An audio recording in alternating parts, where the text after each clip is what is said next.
Check me out now. Return of the smooth operator. Shotty on repeat. I say sleep later. This another favor. Consider me your neighbor. Lost a lot of fam in pursuit of the paper. She gon' catch the vapors when we slide by.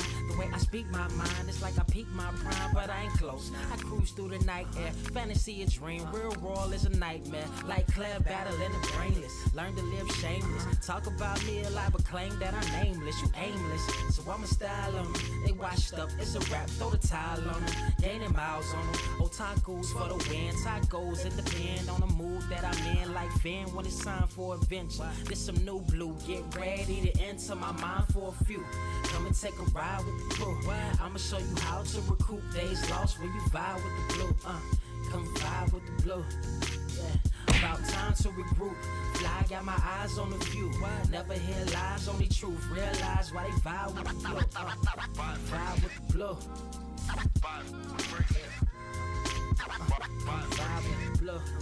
Vibe with the blue. Vibe with the blue. Vibe with the blue. Vibe with the blue. Vibe with the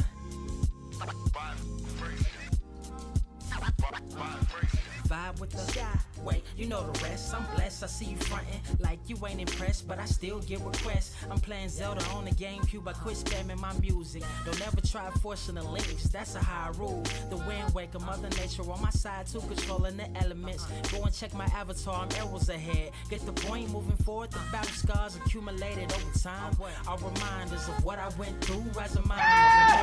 Grinder. The trees broke down for this loose leaf. If life's a game of death, I'm Bruce Lee. Ooh wee. Lose sleep on the regular, trying to get this word out. Then I crash nebula. Wish I had a very odd parent, maybe two, but it's cool. Everybody pays dues. Now it's time to make moves. Granny didn't raise me to lose. Think I'm in the mood for a cruise. Wanna ride? Come and vibe with the blue. Come vibe with the blue. Come vibe with the blue. Come vibe with the blue. Come vibe with the.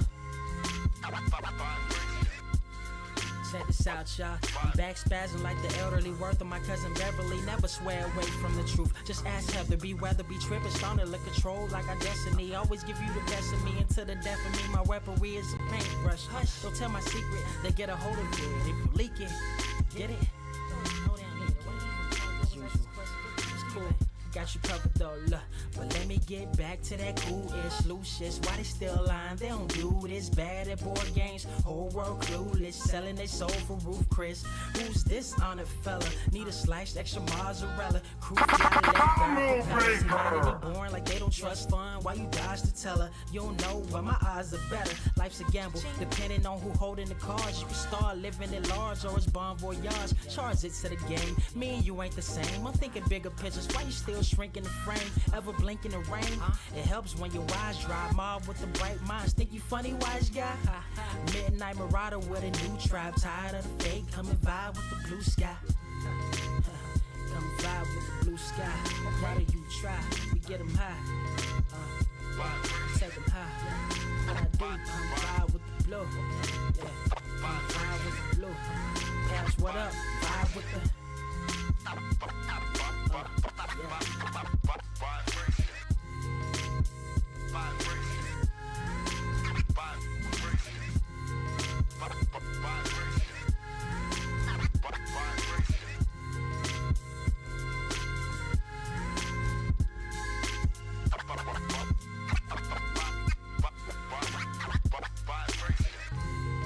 Motherfucker, are you out of your damn mind?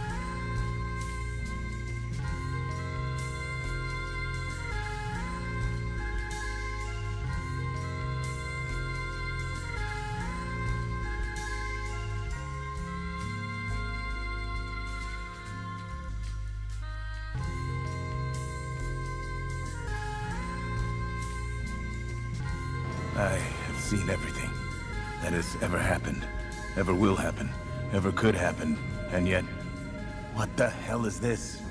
Are you ready?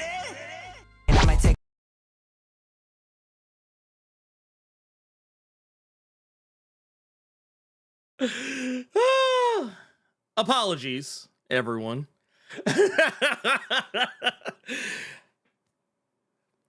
I wasn't paying attention to what OBS scene collection I was in. I realized it like a quarter of the way through the countdown. I was like, no, we're just gonna let it ride. But that said, it does actually turn out to be a little funny thing, so we'll just do that. But that said, you know what we're gonna do? What's that? You know what we're gonna do, Carter? We're still gonna say, what is up, Earth's mightiest subscribers? It is your boy Ernie, Blerd Without Fear. Got the homie Carter presents. Welcome to episode 265 of the Blerd Cave, the number one comic book news stream on this and other Earth in the multiverse that you can also find on Spotify, Google, Timbuktu. You can probably find it on a potato, and wherever you listen to it, make sure you leave a rating.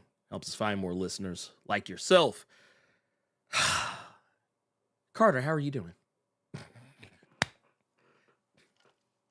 I want to go ahead and I want to get to it. I want to get to it because I've had this cocked and loaded for the past 2 days now. So if you didn't know, we went and saw Deadpool and Wolverine. We're going to be talking about what happened in Deadpool Wolverine, and we're also going to be telling you how we felt about Deadpool and Wolverine. Yes, we know that San Diego Comic-Con is going on right now. Yes, we know there have been a lot of different things that have come out of San Diego Comic-Con.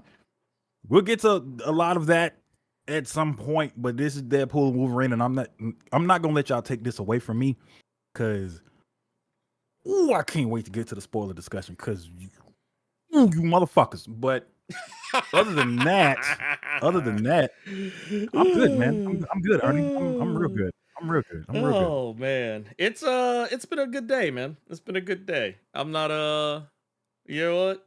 I'm good with it, man. I'm good with it. I will say though, before real quick, because I just had to do it off rip. Oh yeah, okay.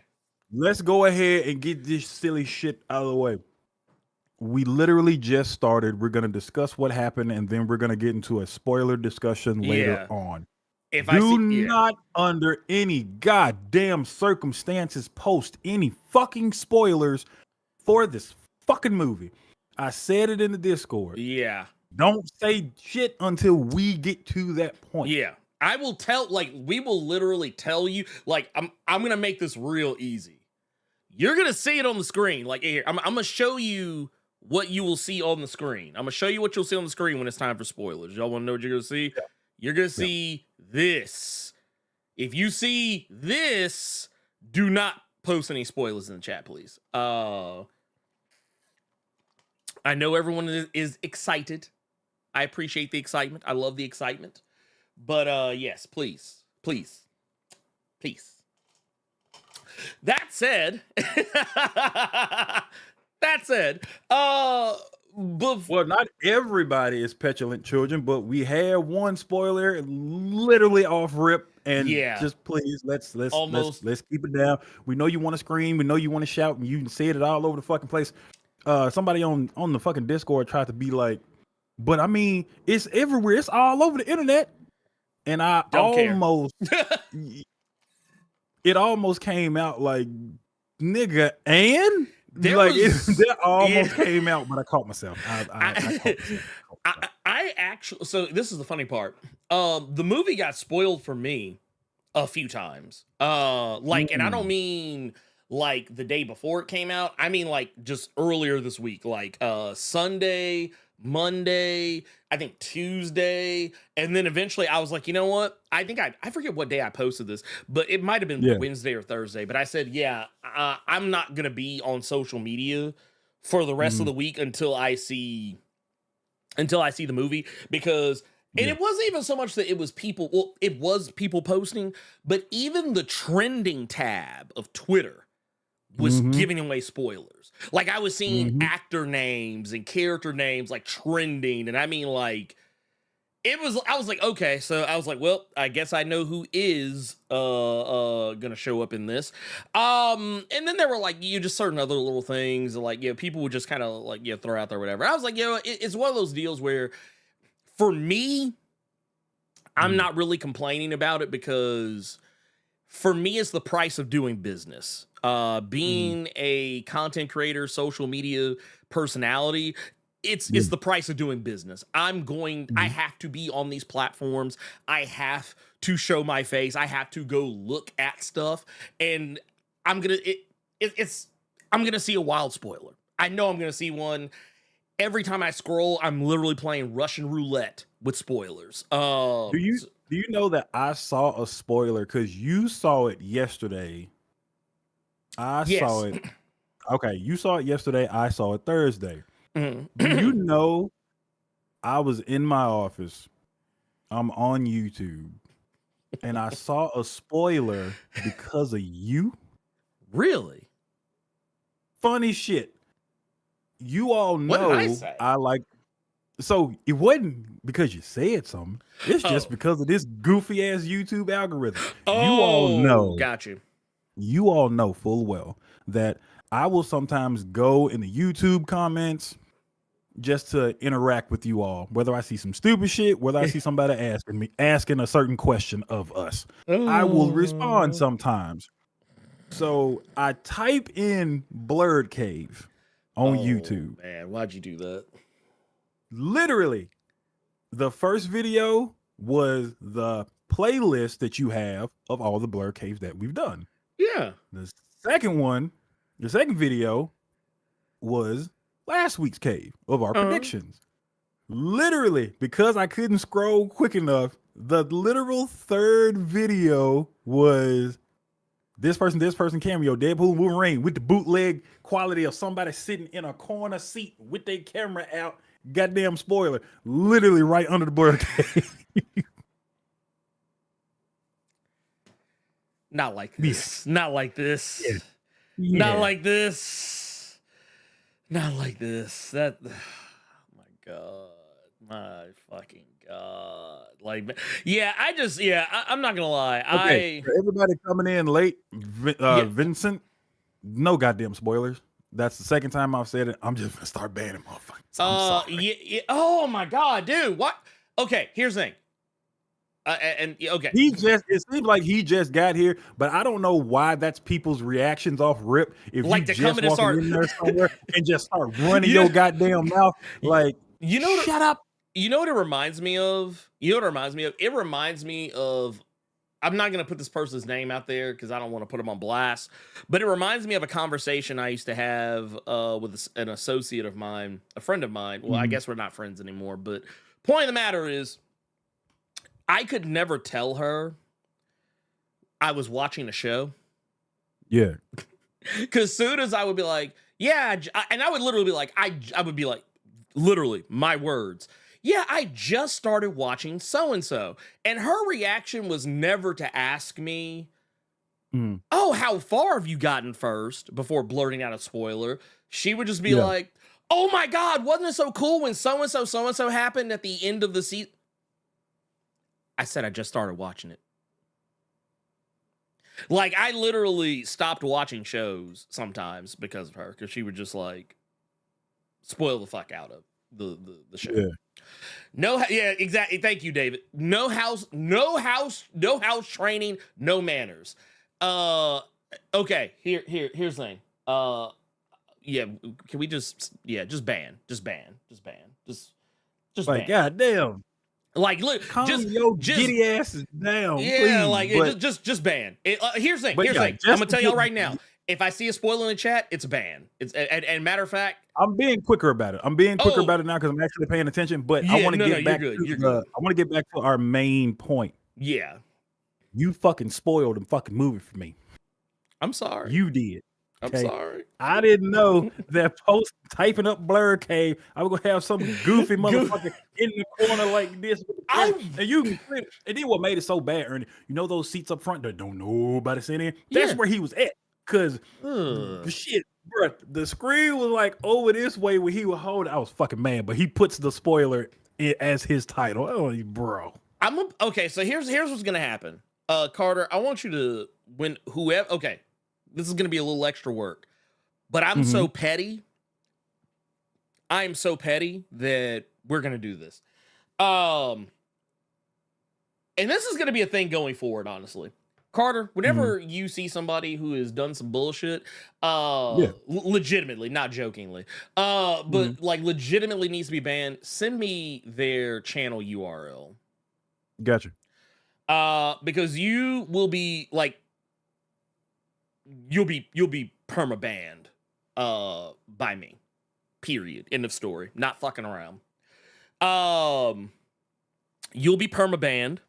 And there will be no asking me to unban you.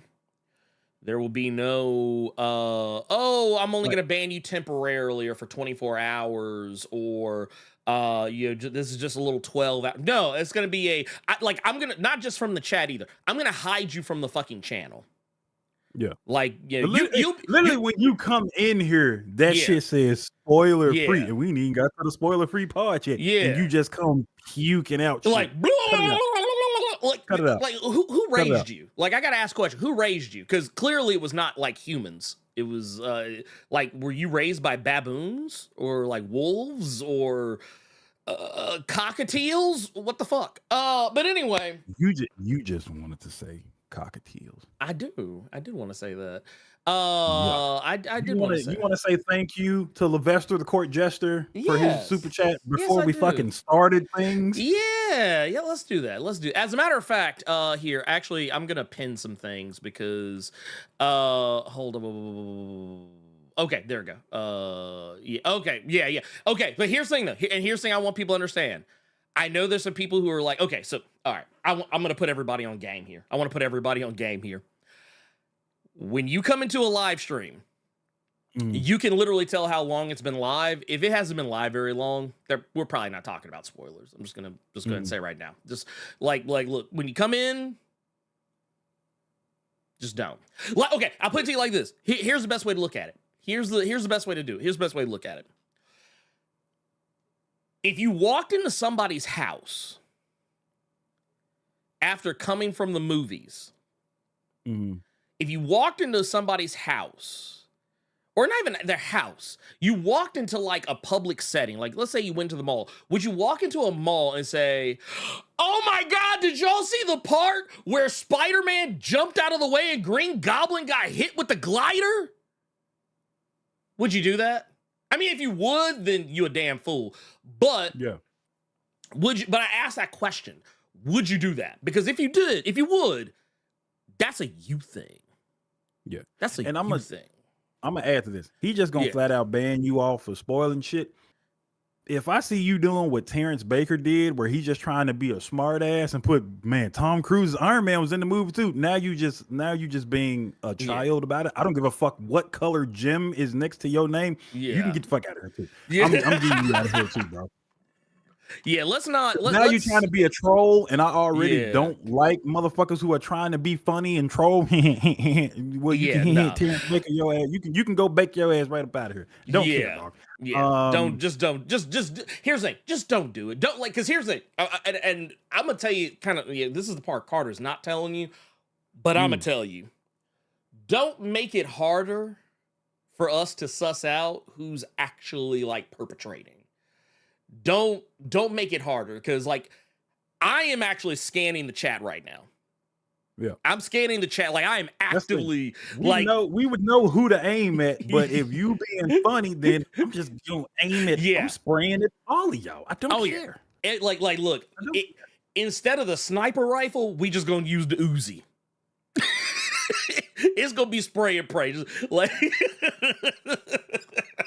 okay, so I don't know what this means, but I'm gonna ask you after the show. But I see Splash saying, coming off the most recent waving a red flag show, y'all better stop playing with Blerd or you will end up like Eddie did. I don't know who Eddie is, but I'm gonna ask you afterwards. Oh, we can talk about it. We can talk about it. It's not a private thing. It's not a private thing. No. I just because I'm trying to keep us on brand, and I wanted you to go ahead and get Levester's super chat out of the way. Yeah. No, you're right. You're right. We can move. The sooner we can get past ugly ass fucking jingle, the better for me. Oh, gotcha. That's why you really. That's why you really. Okay, so all right. So full disclosure, I will say just before I do that, if you have not seen, I recently did a I guess you can call it a collab. Yeah, like a collab with my homies from Waving the Red Flag, as as aforementioned, Eddie, Alvin, and Josh. But like, by the way, I want to make sure if you've already seen the Waving the Red Flag episode that I'm talking about, we're cool. Yeah. Don't worry about it. It's everything's fine. We have literally been joking about it since it happened. like Eddie and I have joked about it since it has happened. Like, we actually had a conversation after the fact. We're cool. There's no beef. I still love the guys. I presume they still love me. I think it was one of those things, with the benefit of hindsight, I felt a little awkward about it afterward, but like, and we even talked about whether or not, or how we would address the situation. So there's no hit piece. There's no gotcha. It is just what it was. It is just what it was. We are cool, but I will say, go watch that. Not now, not right now, but after this is over, you can go watch it. And then, we'll and I'll talk to Carter. I'll talk to you about it off, after the fact. Because there you go. Go ahead. Actually, let's see if I can show this. Let me see if I can show this real quick. Actually, you know what? Here, let me do you better than that. There you go, man. Look, I had you out here on the guest cam. I'm so sorry, Carter. It's fine. Somebody was making comments about a certain head that was behind me. It was actually pretty funny. But Levester the Samurai. With that stupid fucking. Can I do this? He said, "Happy Saturday, my fellow members of Geekdom." He said he's hosting a pool party / cookout for his mama's birthday today. So he is going to miss the show, and he going to catch it later. It is time to show off. Oh, my God. Here we go with the fucking grill master, bro. I'm so sick. Let's go. If it wasn't you cooking for your mama, I would hope that food was burnt. This man. But I'm going to give you a prop. You're doing it for mama's birthday. So happy birthday to mama, to Mama Levester. I really hope that ain't her name. I hope that ain't what she go by, but that's all I know her as. But happy birthday to mama. Enjoy the pool party. I feel like somebody's going to do a really drunken, nasty two-step, but you enjoy your Saturday. I'm going to say here, let's, I wonder if this is going to work, because the drops have been kind of hit or miss lately. Let's see. There we go. We dropping the bomb for your moms. Oh, yeah, of course. There you go. Hey. Let's, please, let's put some respect. Put some respect on that. Matter of fact, here, it took me a minute to get all this together, because, once again, we don't plan shit. But yes, we will. Boom, right here. I got everything right here. There we go. Oh, let me scroll back down. But anyway, that's it. Thank you for that. Oh wait, I haven't had any water yet. I apologize.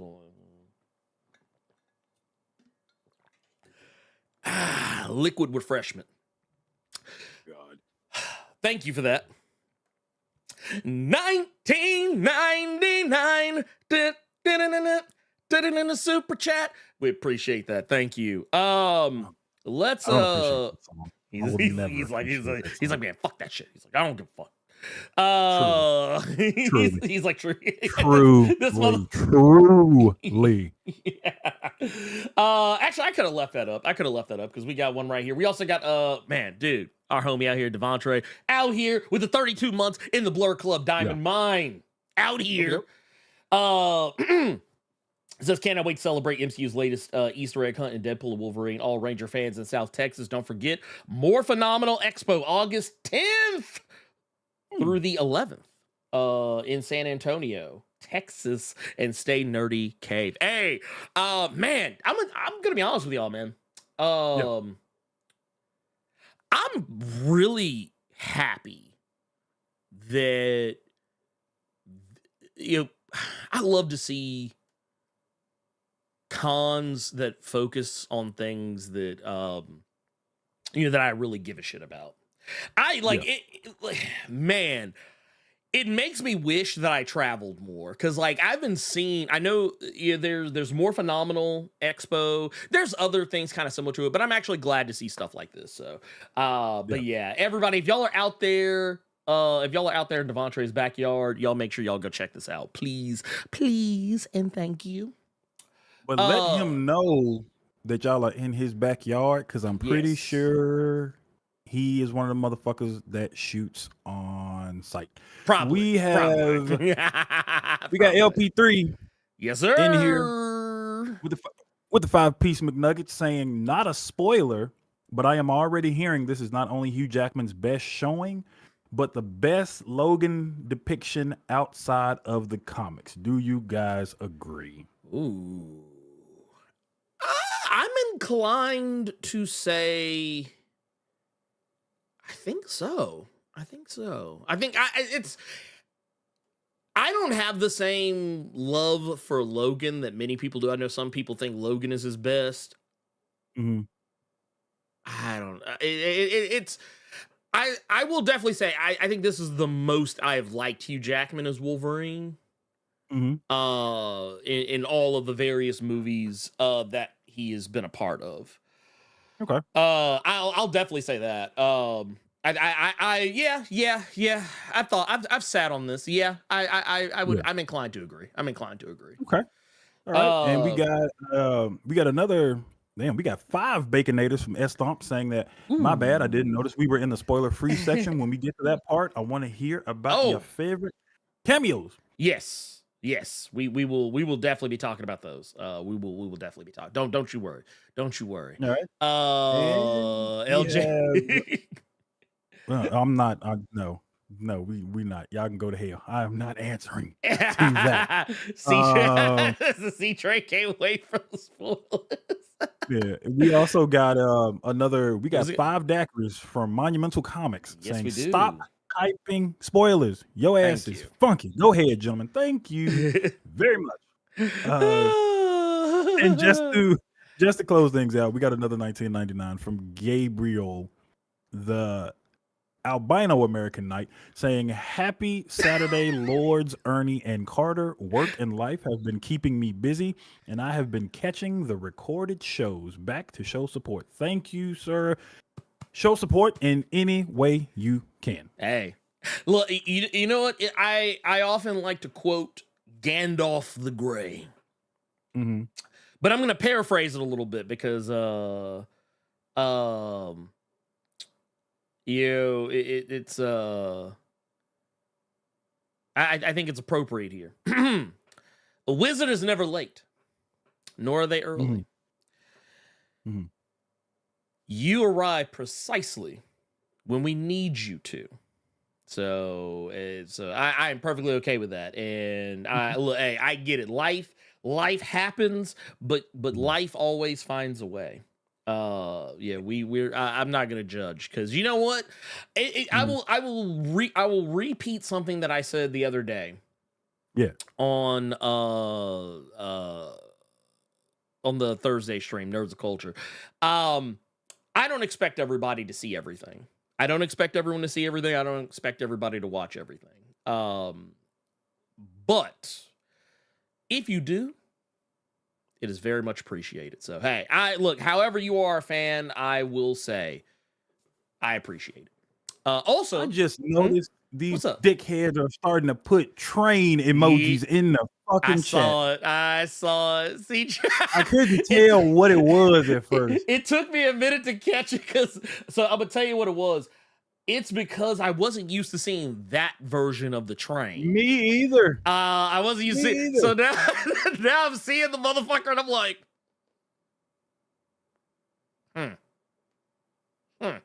interesting.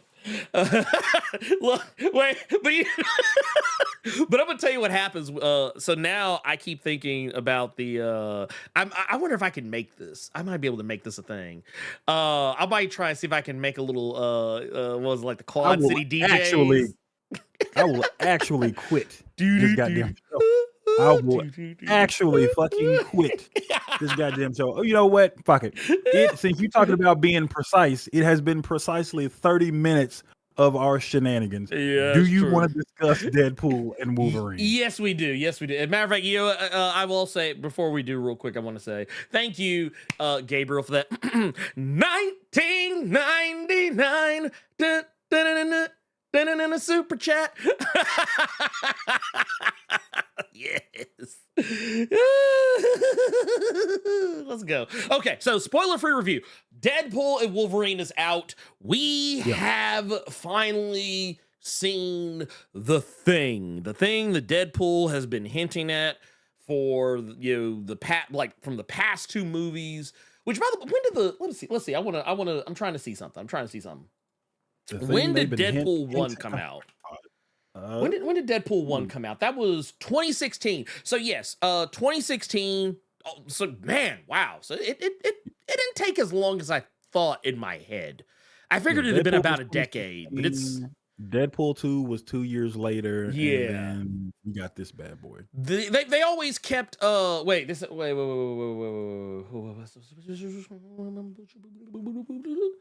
Well, he said didn't appear. Here, let me see something. I didn't see it either.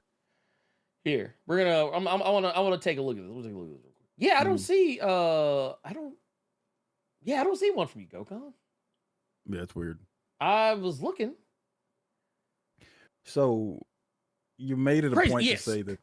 You made it a point to say that this is the movie that they've been teasing for years. Yeah, and then but fast forward to now, and they just got tired of teasing and say, you know what? Let's just spoil our own goddamn movie with 63 different trailers with new scenes in all 63 fucking trailers. I will say one spoiler. I actually saw Kevin Feige address. Not gonna say what the spoiler is, but just know that one of the spoilers you and I talked about like last week. That was in one of the trailers, and he said it was because we talked about that on my Twitch stream yesterday, and I said how fucking stupid that excuse was. That's the stupidest fucking excuse.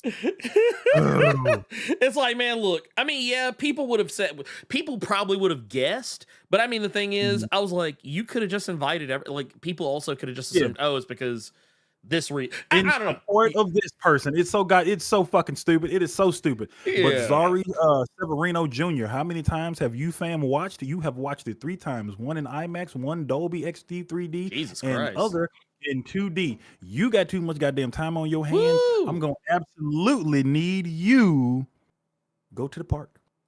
Go to the basketball. not the park. Okay. I was say Deadpool and Wolverine's like 2 hours. It's like 2 hours and 7 minutes. 2 hours and 8 minutes. 2 hours and 8 minutes. Damn. That you've seen 3 times already, and the shit just dropped officially Thursday, or officially Friday, but you could have went and saw it Thursday. Well, and there were some Thursday shows that were kind of earlier than usual. So yeah, I'll give you that. You know what? I can't say anything. You know what? I'm not gonna judge because there have been at least 4 or 5 Marvel movies that I saw 3 times within a weekend. So I can't say anything. Some bad motherfuckers, boy. Y'all some bad I think motherfuckers, Deadpool 1, I know for a fact I saw 3 times in the same weekend. I saw Black Panther 3 times in the same weekend. I saw Captain Marvel 3 times in the same weekend. You are a madman. I saw, and I want to say I saw... Ooh, man. Yeah. You've seen it 3 times in a row, and you going back tomorrow. God damn, dude. What kind of mad Y'all man are you? some superhumans. Dude, yeah, okay. Real. I can't. There's another Marvel. Oh, Homecoming. I saw Spider-Man Homecoming 3 times in one weekend. So yeah, and I'm pretty sure there's a few others. Like back when I was more... I guess more of a go-outer person. I used to go out a lot How more. do y'all do that? Black Gay Comic Geek, shout out to you. But he said he went and saw it twice. And twice, I could understand. Once you may have wanted to see it by yourself, but then the squad met up, so y'all all went and saw it together. Twice I can get. 3 times in a row, you're going back to see that motherfucker tomorrow. 3 times, like 3 times in one goddamn week. You motherfuckers, y'all some dark magicians around here, dog. You motherfuckers, y'all got some kind of millennium item that's making y'all see these movies. They got the time turner. They got the time turner. Damn. Y'all are superhuman, bro. Yeah, that's what it was. Jasmine just said it. Captain America Winter Soldier. I saw it 3 times in the same weekend. So yeah. But that's kind of what I do sometimes. Like what you just said when you talk about like I went to go see it by myself, went to go see it with the homies, went to go see it with the fam. That's kind of how it worked. By the way, shout out to Black Gay Comic Geek out here. Y'all go show some love. Shout him out anymore. I don't want to shout him out anymore because he doing that shit you do. What? Because he just did it. He said this is how he went and saw it twice. I went to the red carpet premiere and people were screaming, so he missed some dialogue, so he had to see it again. I don't mind that part. For what reason did he have to put you? What? Oh, I went to the red carpet premiere. I saw you and Fantastic Frankie ass up out of there. You didn't even have to add that part to that whole statement, just like his ass does when he just having a simple ass conversation, but then got to brag about how he know this writer, this artist, this writer. Didn't nobody ask?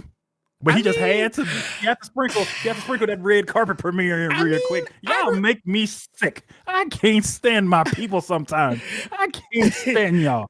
I mean, I respect it though. I respect it though. Because if you went to you respect it because you do it. I mean, yeah. What kind of shit? Actually, you know what? You are correct. You are correct. I can't even fight that one.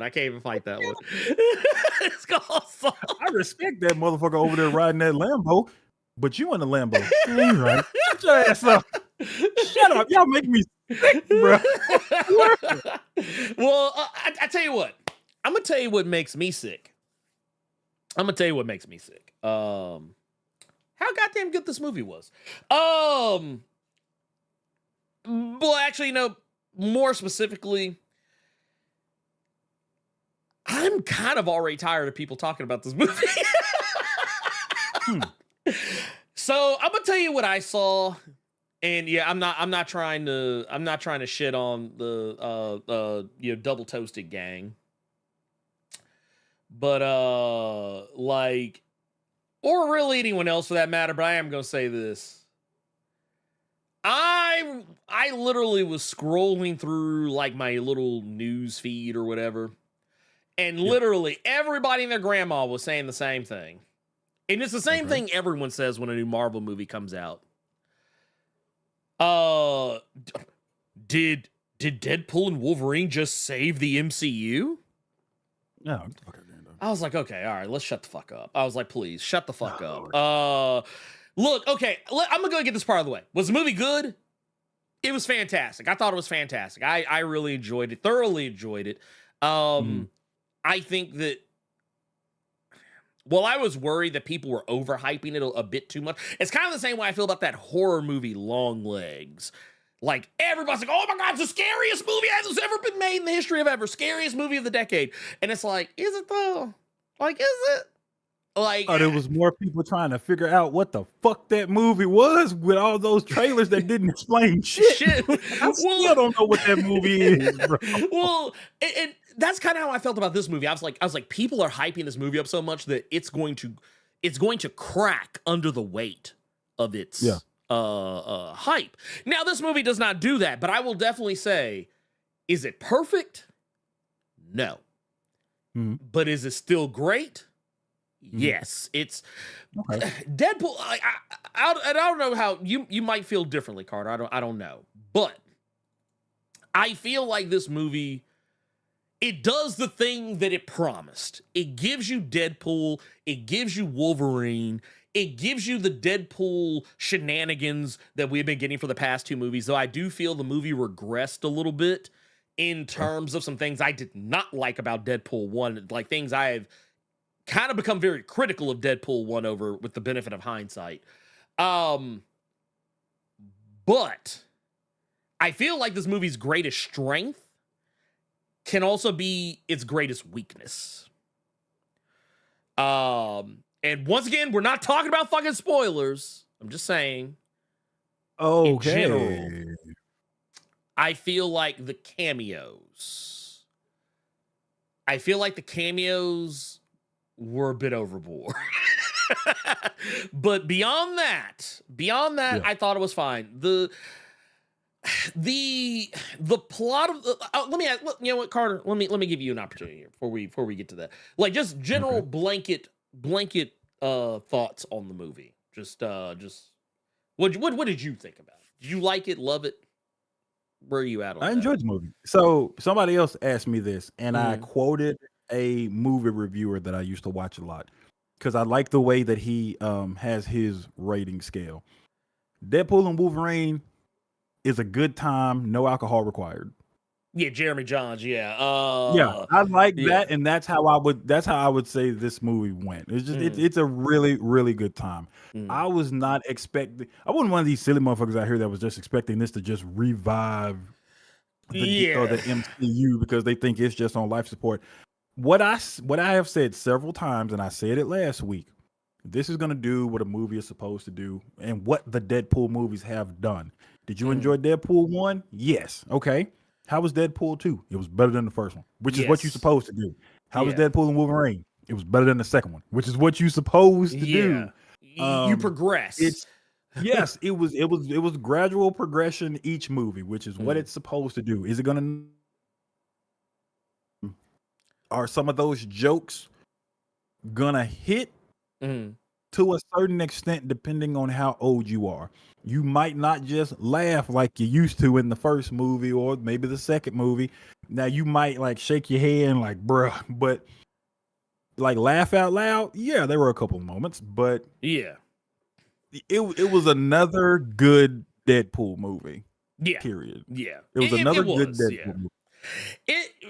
For me, and like I said, just before I like get into like my criticism of it, I don't okay, first off, I don't care about the plot and how weak, strong, or whatever it is in the middle, because I don't go to Deadpool movies to see the plot. The plot is, I think the plot of Deadpool movies has always been kind of dumb. Or not, I won't say dumb, but paper thin at best. And that's kind of the charm of the movie. Yeah. Where these movies live and die to me is on how they earn their R rating, or rather how they inflate their R rating. I actually loved the first Deadpool movie a lot when I saw it initially. I thought it was fantastic. Now, I will say that movie is soured to me a lot. Yeah, you Since said that several times. You said Yeah. that several times. Oh yeah, it's well, because you know what it is. It's because I feel like Deadpool 1. It reminds me so much of when my teenage son, when we first started saying that it's okay for you to curse around us. And he would go out of his way to say like weird stuff, like he would try to insert curse words into places where it didn't even feel God natural. damn it. Yeah, and matter of fact, Cersei does this too. We don't let Cersei curse around us because I mean she's 8, but Yeah. there's certain words we allow her to say around us. Like she can say "god dang," like we don't. Because you know we're not a super hyper religious family. We don't care if she takes the Lord's name in vain. But the thing is, because we allow her to say it, she says it in such a way that she puts so much emphasis on the God dang it, or not on the God, but the dang it part. Like, Yeah. and she inserts it into places where it's not even appropriate. Like it's just because she really wants to say it. That's how I feel about Deadpool 1. Deadpool 1, they used fuck as a filler word way too. Like they say it. Okay. So one of the things people often criticize me of is that I say and ah a lot.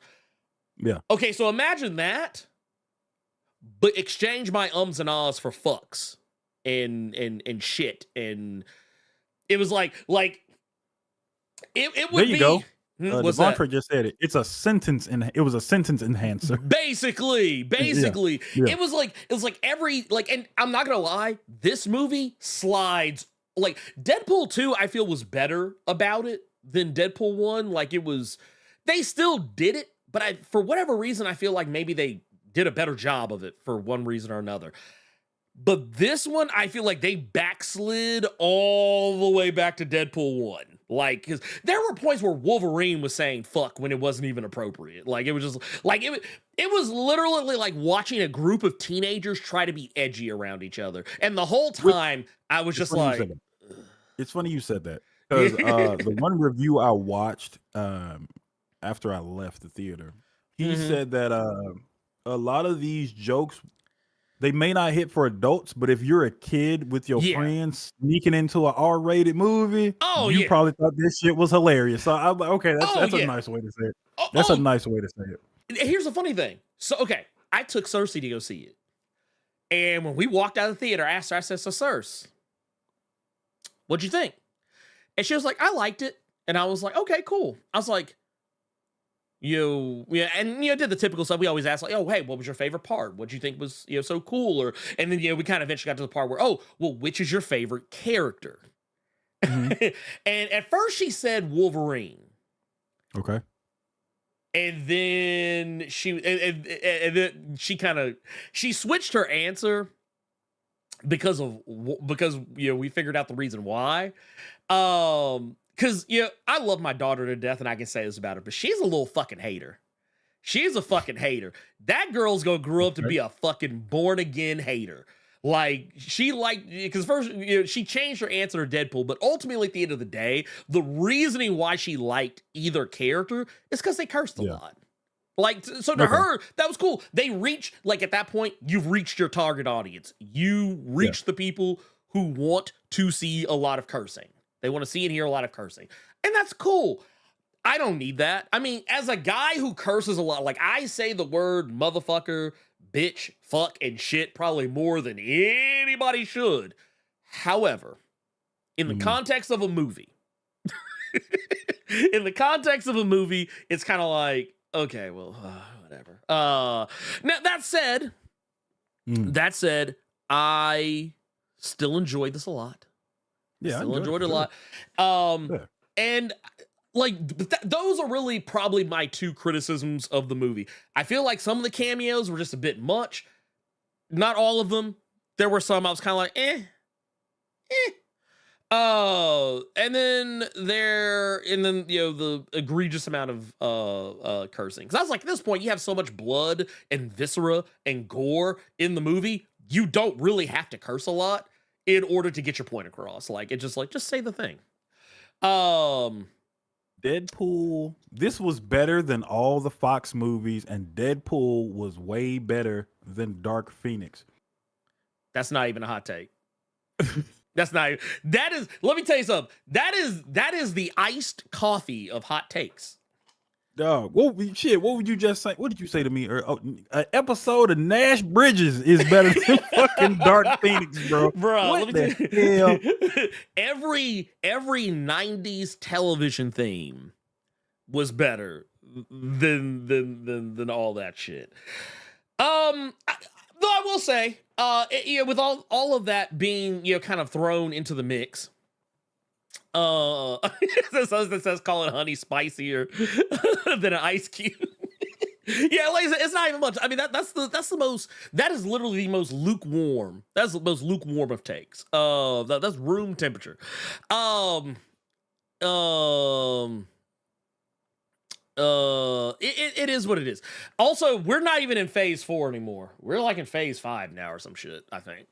Yeah. if no one's keeping up. Matter of fact, this is by the director of this movie has said that it's not they don't consider it part of any of the Marvel phases, though Kevin Feige is inclined to agree, but it is a part of the MCU. Here's one other thing. There were some jokes in the movie that, well, we'll talk. Actually, no, we'll say that for spoilers. What'd you think? Okay, let me ask you this, Carter. What'd you think about because this is not a spoiler. This was in the trailer. What did you think about the showdown between? Because we actually got more than one of these. What'd you think about how well they did with the dynamic of Deadpool and Wolverine? Did you think they played off each other pretty well? Yes, I do. I think that was a very fun R-rated buddy cop. Like, yeah, I'm not comparing it to this movie in any way. This is just the first movie that screamed out in my head. It reminded me of like 48 Hours. Actually, yeah, it does. Actually, it does remind me a lot. Actually, as a matter of fact, you want to know what's funny, Carter? I told you I was watching a lot of Bosch yesterday. I actually also watched both 48 and another 48 Hours yesterday after seeing this. Yeah. So yes, absolutely. Hugh Jackman was Nick Nolte's character. I feel like. But yeah, Deadpool was most certainly Eddie Murphy. Yeah, that dynamic of like that kind of vibe, I really enjoyed between those two. it was always a good moment when they were interacting, whether it was being serious, whether it was being funny. Well, we'll talk about that later. But Yes, I did like that. I like that dynamic between those two for sure. For sure. Yeah, no, 100%. By the way, also Charles Johnson's correct. Smash the like button. All right, y'all need to get on that. I'm gonna need some. I'm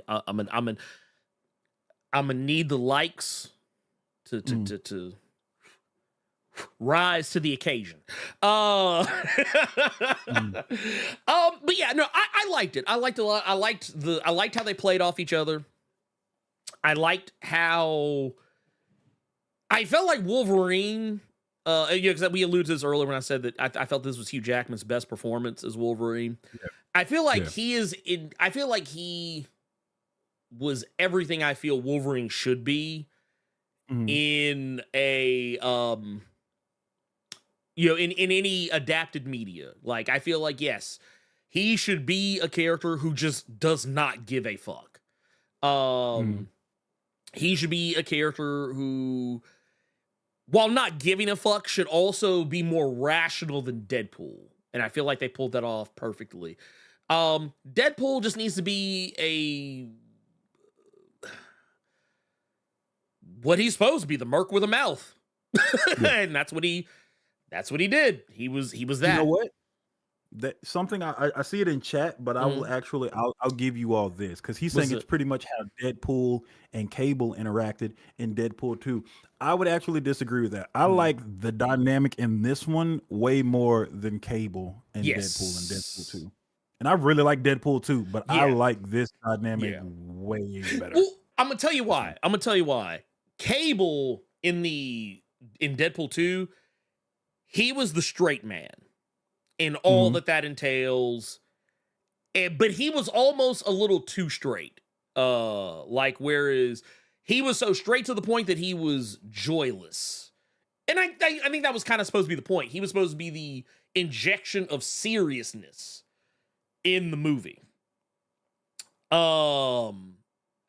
Wolverine is also super serious, but he has moments of levity. And I don't mean like levity where he's completely acting out of character. It's levity that is in tune with who and what Wolverine is supposed to be. But yeah.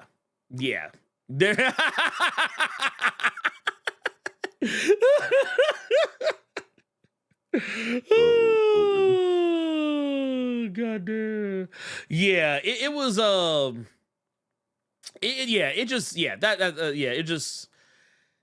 he moved things forward. That's basically what it was. Which I'm here for. I mean, I'm here for that. But and honestly, I feel like when you have Deadpool on camera, you need someone who can kind of cut. You need someone who can kind of cut on his shenanigans. Someone who can kind of, maybe take a little bit of the punch out of it so it doesn't become too much. It's kind of like when you chase a shot. Like you need a chase. Sometimes you need a little bit of chaser to go with Deadpool. Just to kind of cut it down a little bit. And I feel like Wolverine was a better version of that than what Cable was. But I still like Cable. But just that this was better.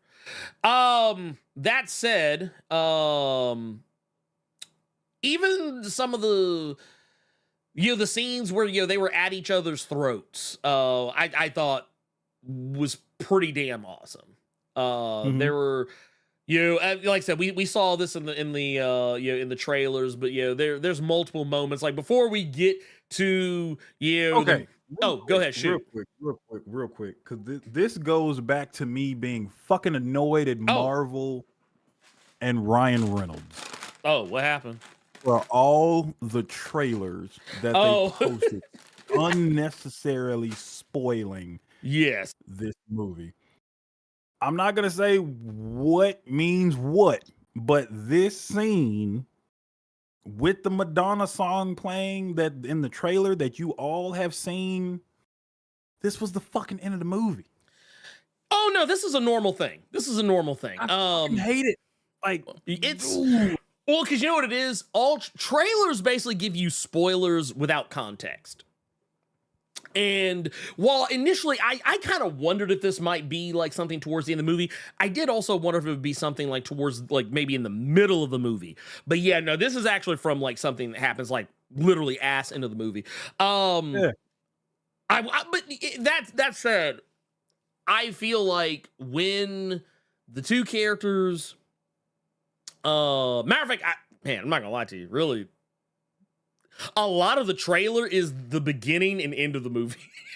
Yeah. As I go back and think about it. But yeah, I still liked the sequences of combat between the two characters. They took full advantage of the R rating in regards to how the two characters like went up against one another, fought each other, beat each other up, whatever. Like, and we've seen a lot of that from the trailers too, where like Wolverine's stabbing Deadpool in the junk with the claws, and Wolverine's getting shot the fuck up.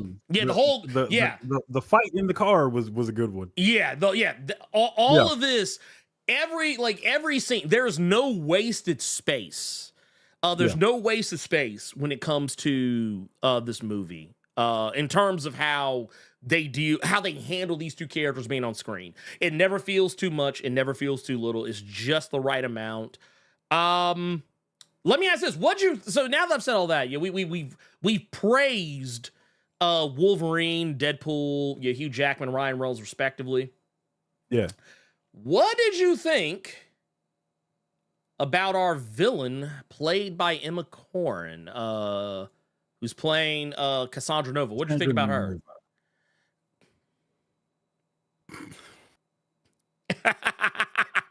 What'd you think? Honestly,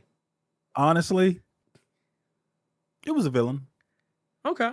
They needed something to bring them together. They needed something to go against, and she filled that spot.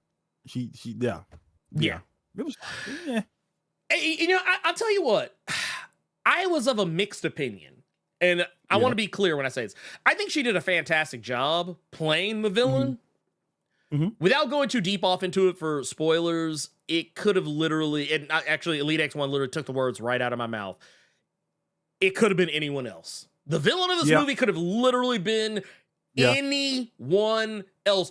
Is Cassandra, okay, let me go tell you now. If you are one of those people who came in this movie thinking, oh my God, Cassandra Nova, she is finally on the big screen. Oh my God, we have finally got this character I don't think anyone was ever expecting to be a villain in a Marvel movie, let alone an MCU movie. If you were one of those people who came in like, oh my God, oh man, dude, I can't wait to see how they're gonna play. Oh my God, is she gonna do this? Is she gonna do that? Is she gonna have this kind of nuance, or are they gonna do this? No. She is literally just the villain of the movie. I don't think that's bad in this case. Yeah. I don't think it's bad, because you kind of need somebody who's really awful for them to fight. Yeah. Like she's not the focus of this movie, like at all. So here's what I mean when I say that. If I don't ever have to see this iteration of Cassandra Nova in a film or TV show or like that ever again, I'm fine. Yeah. I go back to our Flash review. The scenes with Superwoman, Supergirl, whatever she was going by in that film, she did so well with the limited amount of time that she had. I wanted to see something else with her as Kara. Mm-hmm. I didn't get that with Cassandra Nova. I didn't. No, I didn't either. I didn't. I mean, would I be mad if they said, "Hey, we're bringing this character back for something," and this actress back as this character for something? I wouldn't be mad, but it was one of those things where like she fulfilled the role that she was supposed to. She was the antagonist. She was the villain. I even think she was a compelling villain in so much is that she wasn't somebody that Wolverine or Deadpool could easily take out. And that's about it. That's really about it. I didn't even really, I'll be honest. I didn't even expect her to be as huge a staple of the movie as even what she was. But I feel like yeah, she did what she needed to do. You know what it is? You know what she did? She snapped the ball. She snapped the ball. She got it. She snapped the ball and she passed it to the wide receiver. She got it, and the wide and when she threw the pass, the wide receiver caught it. That's it. That's it. Wait, she snapped and threw it? What kind of fucking lineman is Sandra Nova around here? Let me take it back. She received the snap and was able to deliver the ball to the wide receiver's hands. Ball-headed white woman is a whole problem to be an offensive lineman and being just lobbing passes. Wait a minute. I will say this. I got you. There was something they did with her fingers, though. Yeah. There's something that they did in the movie, like I think they had to have done it. I don't think this is her natural finger length, but her fingers were like really long in the movie. I don't know if it was just like, I don't know what was going on there, but yeah. That said, I enjoyed when she was on camera. And she was so delightfully like evil. Like, you know what it is? It's nice to see a villain who is just straight up evil sometimes. Like, if you're going to have a villain that's just straight up evil, okay, this is how you do it. But that's about it. That's kind of about where I kind of begin and end on that one. Trying to think what else. Everything, honestly, everything else is a spoiler, so let's get out of that. Yeah, anything beyond what we just talked about is a spoiler. Ooh, let's roll back a little bit because I think we actually got some super chats here I want to take a peek at. Okay. Let me pull this up. Yep. Okay. We got one here. Yep, right here. Bam, got it. Got one here from Nuck. Ooh, with the 1999 super chat. We got one here. Says something you have said in the past. You can love something and absolutely find things that didn't hit right with you. I love the movie, but there were some little things I was like, eh. Yeah, and same. It's like I said, oh man. And shout out to Duck. If I read the chat correctly, I think he went to Evo this year. I think he went last weekend. So shout out to you for going to Evo. And look, no matter where you placed, you did better than Snake Eyes. All the fighting game people know what the fuck I'm talking about, so that's fine. But yeah, shout out to Nuck, man. Messed up. That's kind of messed up. Thanks for the 20. Thanks for the 20. We also got here. Actually, got something else in here. We got this one I can't go back and get because I missed it. But Nuck also hit us with the 38 fucking months. Nice. In the Blerd Club Diamond Mine. Good God. It says, just want to use this to give Daniel Warren Johnson some props. Hey, by the way. Yeah. By the way, dude, Daniel Warren Johnson just out here. Just out here. That guy good. He's good. He wasn't good enough to tell Image to release a hardcover edition or do a power bomb, but that guy's good. Yeah, no, that boy good. He good. And by the way, Daniel Warren Johnson, I don't know if I don't know if you follow the channel, but hey, if you want to get that hardcover out there, I'm just saying, not telling you what to do, not trying to tell you what to do with your life, but if you want to make Eisner, you know what? Let's put some respect on it. Eisner winner. Daniel Warren Johnson. Yeah, let's get that hardcover and do a power bomb out. That's what we're saying. If y'all want to clip this and send it to him, we have damn near 100 million subscribers. We got everybody watching every Saturday. We just want we just want a hardcover and do a power bomb. That's what we want. Space Mullet is fire. I've read that over the week as well. So yeah. Yep. That Beta Ray Bill also. Yes, it was. I have my hardcover of Murder Falcon on the shelf that I refuse to take out of the plastic. That was the gift that Carter did not ever expect. I did not expect that. I did not. I will say this. If you've ever read any of Daniel Warren Johnson's work or seen any of his art, then that's another one. You know what? I don't know if this is in hardcover. Extremity. That's another Daniel Warren Johnson joint that I think I might be misremembering. I think it came out kind of in and around the same time as Murder Falcon. I could be wrong. Once again, I'm very open to it. I would love to get Daniel Warren Johnson on. Oh, this book. I think they're re-releasing this in some kind of special edition or something, because I think there was a Kickstarter for it. I think there was a Kickstarter for it. I need to finish that. Finish this. Extremity was fire. Okay. So, look, the long and short of it is Daniel Warren Johnson, fantastic guy. I would love to get him on for an interview. I'll have to reach out to him. I know he's got because I think he might have had another project get announced recently. I believe. Okay. I could be wrong. Let's see here. Yeah, but no, I would love to speak with him. That said, I guess let's go ahead and get into. Okay, here's the moment everyone's been waiting for. We're gonna get into spoilers. All right, cool. Now I'm starting this off. Nope, I'm starting it off since we are now in the spoiler edition of the Deadpool and Wolverine discussion. Y'all can stop talking about Punk the God. Y'all can stop talking about Snake Eyes. Shut the fuck up talking about fighting games right now, because I want y'all's full, undivided motherfucking attention now that we are talking about spoilers.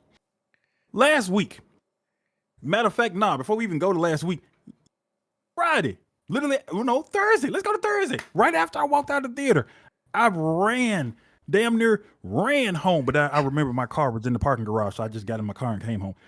I literally almost came back to my desktop, came on YouTube to go back to last week's Blerd Cave, because I wanted every goddamn name. I wanted every single solitary motherfucker that said something bad about one of my motherfucking predictions. Now, I know, even though he just said he does not mind admitting he was wrong, he full of shit. He won't. You might get some. I'll concede that. You know what? That's an admission. You got it. You got it. Oh, now, he won't fix his face to say he wrong. Just like all of you fucking social degenerates fixed your fingers to type to me. Who gonna tell Carter? Who gonna tell him? Who gonna tell him? Carter. What happened? I'm sorry to tell you, big bro. Wesley Snipes ain't gonna be in this movie. No, bro. People have already looked at the trailer. Oh, it's the TV show. It's the one from the TV show. Sticky fingers. You bitches fixed your fucking hands to type sticky fingers to me. Sticky Fingers was gonna be in this goddamn movie, but who do we see walk his ass right past Jennifer Garner? But Wesley Snipes. Yeah, we did. We sure as shit did. Wesley Wesley Snipes. did. And then, upon further investigation, the motherfucker that you goofy degenerate said was Sticky Fingers wasn't even Sticky Fingers. That was just a black dude that they put a circle on his forehead like he was supposed to be Bullseye. That's who that was. Yeah. You motherfuckers. That's who it was. To be fair. Can't be fair about nothing. You motherfuckers told me no Wesley Snipes. Sorry, you ain't getting that. You ain't getting that. Did I not get it? I agree. No, I agree. You got, like I said, you are correct. I will say the information I operated on, there were people who say him Sticky Fingers and the thing. I didn't see him clearly because the shot that I saw, like before seeing the movie, he's not very clearly visible, but that was the going rumors that who it was supposed to be. But I had no personal investment in it one way or the other. But I was happy to see Blade. Though I will say, at the same time, it made me kind of sad. Seeing Blade. I don't know why. It made me a little sad. I guess because like it's the same reason I think I said I've given before when talking about when people said, oh, they need to just bring back Wesley Snipes' Blade for the MCU Blade movies. While he was very enjoyable here, it wasn't 100% the same. It was not. I will absolutely agree with you on that part. It was not. But I couldn't be glad. You know why? Because I fucking called it. But I'm gonna tell you what did make me sad What's when I that? realized that motherfucker that everybody wanted to tell me was Sticky Fingers was actually Bullseye. I looked at what he was wearing. I'm a good 90% sure with just off the drip he had on and the goatee and the soul patch. I'm pretty sure that was supposed to be Colin Farrell's portrayal of Bullseye. Probably. It probably will. Which is even Yeah. that would make me cry because y'all done race swapped Oswald Cobblepot around here with some random ass ball, brother. Y'all just pulled as an extra real quick. Had no speaking lines or nothing. You want to know what fucked me up is that when you say y'all race swapped Oswald Cobblepot, I sat here for a minute. I was like, shit, that sure is fucking Colin Farrell. That's how good he is. That's how good he is. I will say, I thought Wesley Snipes returning as Blade was cool. It was cool to see him show up. It was cool to hear him say, because we get the thing. He says the thing. Some motherfuckers are always trying to ice skate uphill. And I gotta be honest. Just going back to your point of how it didn't feel. When I did hear the line and he said the line, it really didn't get me. It really didn't. It was he said it. It was one of them. Well, no, it was like the Simpsons. It was like that Simpsons bit, like where they're like, "Hey, say the line, Bart." Say the line. But I will say, I do think it was awesome though, because that line has become iconic for him. So it did warm my heart to hear him say it. And seeing him doing the action bits, it was cool. I thought he looked great, but I mean, here's the thing. He is visibly older. I mean, as he should be. I mean, the guy is like, how old is Wesley Snipes right now? He's like, what? Is he in his... He's old enough to be able to use an actual regular size sword, not that little ass assassin blade y'all gave him in the movie. That little ass machete that he was running around with. Y'all could have gave Blade a real sword. Yeah. Well, okay, so he's 61. He's 61 years old right now. Black don't crack, but I looked at him, I was like, yes, he is visibly older. He still got it. However, he is not, while it would be a nice thing to have him come back as the Blade in the MCU, I don't know what they're going to do with that. I don't know how that's going to function or operate or work. There is a part where he kind of jokingly says, I'm the only one. And we know how Deadpool movies are. Deadpool movies like to poke fun at shit. They do it throughout this entire movie, poking fun at how fans feel about the MCU. How they poke fun at how him and Ryan Reynolds had a little bit of hostility when he first walked in the room, and I thought that was funny. Oh yeah, which to be fair, like of all the conspiracy theories about Blade Trinity, that's one of the few I've seen him confirm. That's actually probably the only one I've seen him confirm is that him and Ryan Reynolds did not get along on set. He actually openly I think there was like a news story, like he openly talked about how they did not get along, and why. I'll give you a second one that he also said prior to the Ryan Reynolds stuff, and that's what let me know what he was really pissed at. The person that directed the movie was apparently somebody that came from music videos, and they just gave the Blade film, and he didn't really know what he was doing. So that had a lot to do with why Wesley Snipes was just mad, because this dude didn't know what the fuck he was doing. This is according to him now. This is according to him. Okay. And yeah. But I was just gonna also say, like, that's what he's saying, and then he said the stuff about Ryan Reynolds. But then you have to go up from the Patton Oswalt stuff, and Patton Oswalt talked about how he was on the set. Yeah. So well, I will definitely say this. I'll definitely say this as far as like the direct, because for those who don't know, the director was David S. Goyer. I don't know how much I agree with Wesley Snipes on that the director part of it, or maybe he was talking about something else. Somebody else, but the director was David S. Goyer, who was the guy who wrote the previous Blade movies. Okay. David S. Goyer, and like I said, I might be misremembering things. But actually, no, I have the IMDb up in front of me as we speak. Yes, David S. Goyer wrote both Blade 1 and 2 and went on to and before anyone tries to come out the gate saying, "Oh, he's a terrible writer," I'm gonna tell y'all might want to calm down on that. I'm just that's he's not a perfect writer. He's not a perfect writer, but he has directed some people's favorite shit. So or not directed. He has written some people's favorite shit. That's what I will say. He's written. But I could be misremembering that it wasn't the director, but I do remember him talking about the main person that they all had to deal with when it came to that film. He might have been talking about Abbey Arad. Okay. He might have been talking about, or he might have been talking about Ike Perlmutter. It could have been anybody. You don't know anything about films because you came from fucking music videos and you're in over your head. I remember that main thing, but that's completely off fucking topic. Other spoilers. Do you want to go ahead and tell them, because I saw someone ask about it in the chat, what you were referring to when it came to Kevin Feige coming out? Oh, that was he was talking about Daphne Keene, how Daphne Keene was spoiled in the trailers because she wanted to come to the premiere and he felt that because of the timing of when the premiere was going to be as opposed to when the movie comes out, he claimed that if she shows up at the premiere, then people are going to kind of know that she's in the movie. And here's the thing. People show up to premieres all the time who are not in the movie.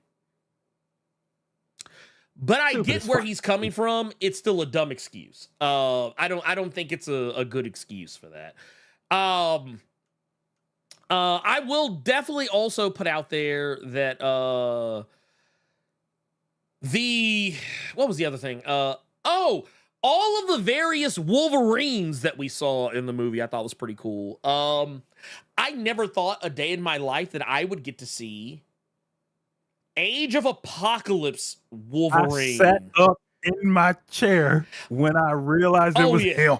Oh yeah, no, because when he kept hitting him with the stump, when he held Ryan Reynolds out, he was punching him with the stump, the adamantium stump. Hair. When I realized which Wolverine it was, I was just like, he had the bushiest of teased out froze. I was so here for it.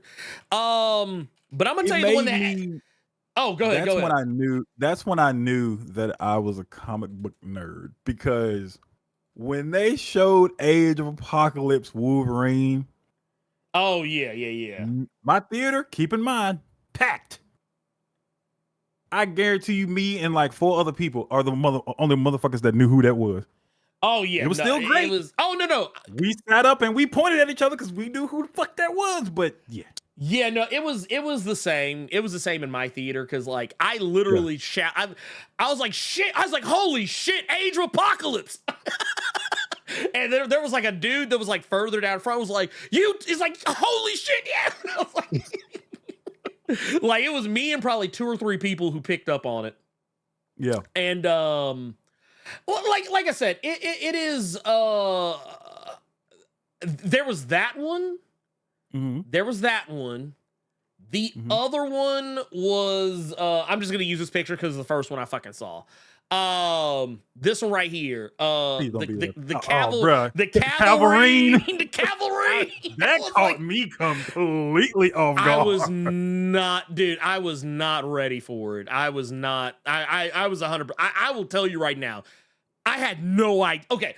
A lot of the other cameos, the shit like Jennifer Garner coming back as Elektra, that shit was leaked over a year ago. Yeah, we had already discussed that one. Yeah. You know what? I didn't even think you were gonna show this one. The Cavalry was good. I thought you thought I was gonna show Little Short King. You thought I was gonna show Short King Wolverine? No. Comic it was accurate comic Wolverine? accurate Wolverine. Bro, his little ass got out that chair. Dude, it was the way he dropped down too. It was like, bro. Yes, bro. So for all the audio files that don't know what we're talking about, and if you don't, why the hell are you listening to the spoiler discussion of the show? I have no idea. Carter, you need to put timestamps. I know, I got you. But yeah, Deadpool is going through different times different universes to find a certain to find the best Wolverine for the job that is required of him to do, because he's trying to save his universe. And he gets to a bar, and the camera pans over to Hugh Jackman. And he's sitting in a chair at a bar. He jumps out the chair, and he went from like 6 foot in that chair to like a good 5 solid, like 5'1" when he hit the ground. I'm not gonna lie, it kind of fucked me up too, because I was like, whoa, excuse me? It reminded me that Wolverine is a little motherfucker. Oh yeah, no, he a little dude. He ain't like he little.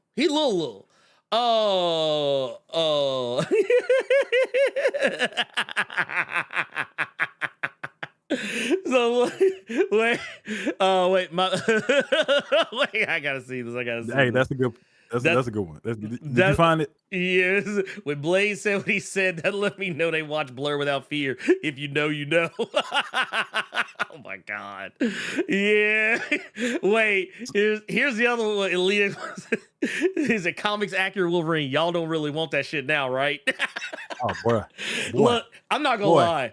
Boy. It actually made me change my I'll put it like this. I don't need comic accurate Wolverine, but I would like to see a Wolverine that's not like taller than Cyclops. That is like, they don't need to be like 5'1", 5'2", 5'3", whatever, but like maybe 5'8". Yeah, maybe bring him down just a little bit. There's a reason Saber 2 calls that motherfucker runt.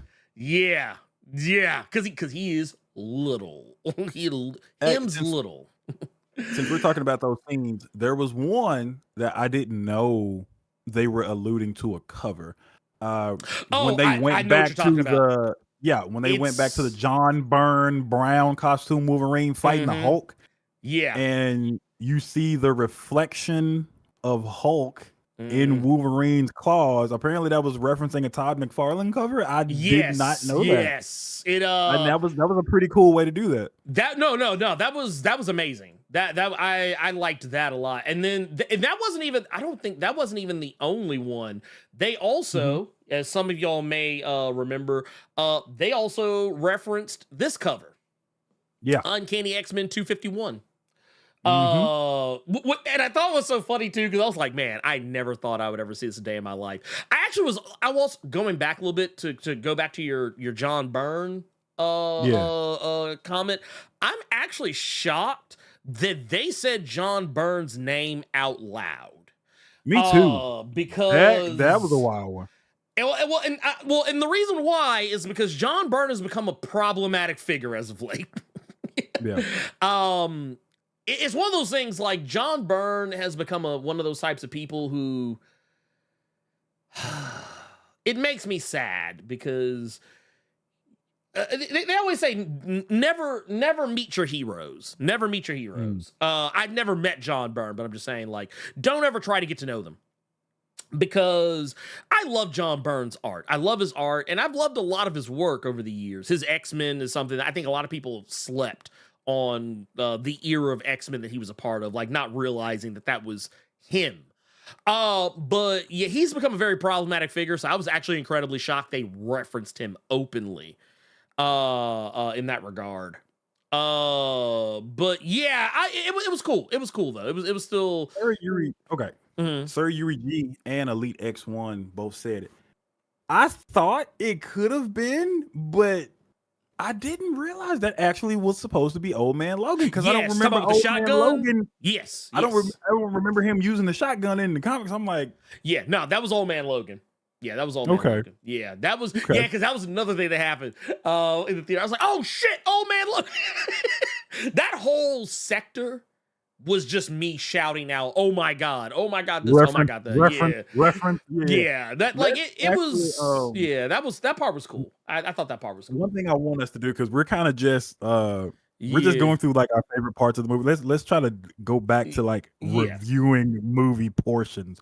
Yeah. How did you feel about how they reference? Because I know that was an argument, or like why are they bringing Wolverine back if Hugh Jackman closed everything out with Logan? How did you like how they incorporated the Logan stuff? Oh no, I thought it was great. Also like how because initially they said this is not going to undo what happened in Logan. Like Logan is still intact, and then the movie literally opens with them attempting to undo Logan, but then it doesn't work. So they have to go a different direction to get a Wolverine from somewhere else. I thought that part was pretty cool. I also thought it was funny how one of the going fan theories, this was even something I had said before about how I figured maybe the TVA was going after him because of all the time traveling and undoing shit he did in Deadpool 2, and how they just kind of like, oh yeah, we don't care about that. they're basically like, as long as you don't fuck with this shit over here, you good.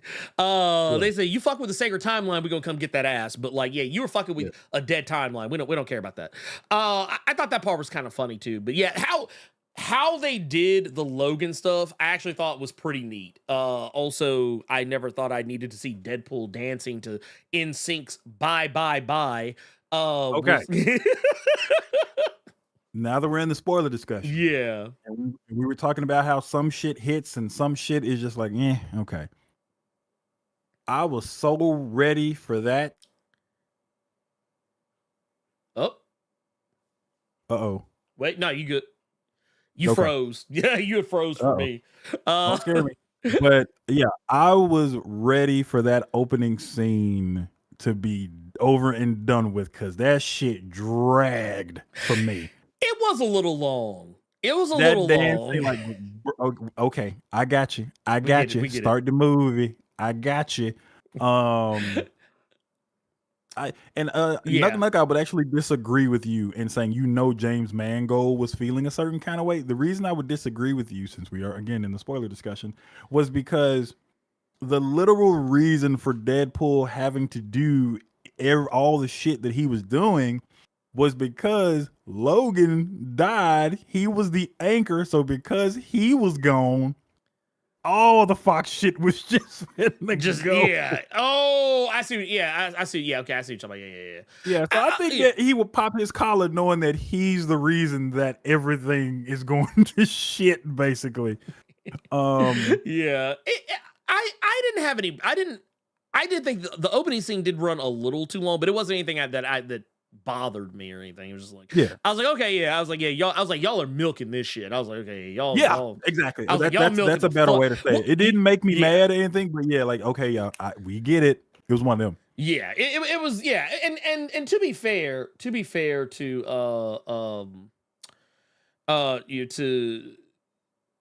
the movie on this one,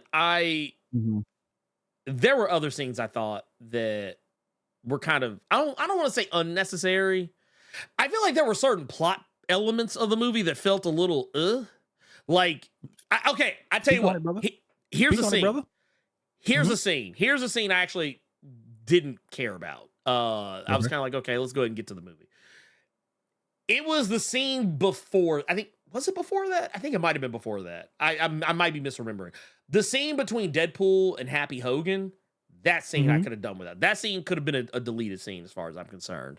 Because it didn't really, I mean, I guess, yeah, technically it adds to the plot a little bit.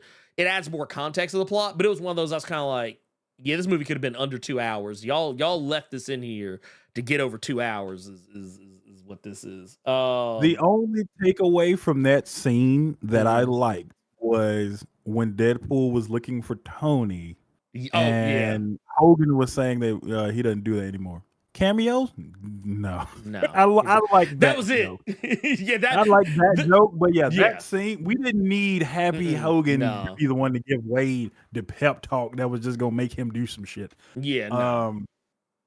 Since we've been talking about Deadpool, let's go back to Wolverine. Yeah. How did you feel about this Wolverine being the worst Wolverine in all of the timelines, whatever the fuck? How did you feel about why he was the worst Wolverine?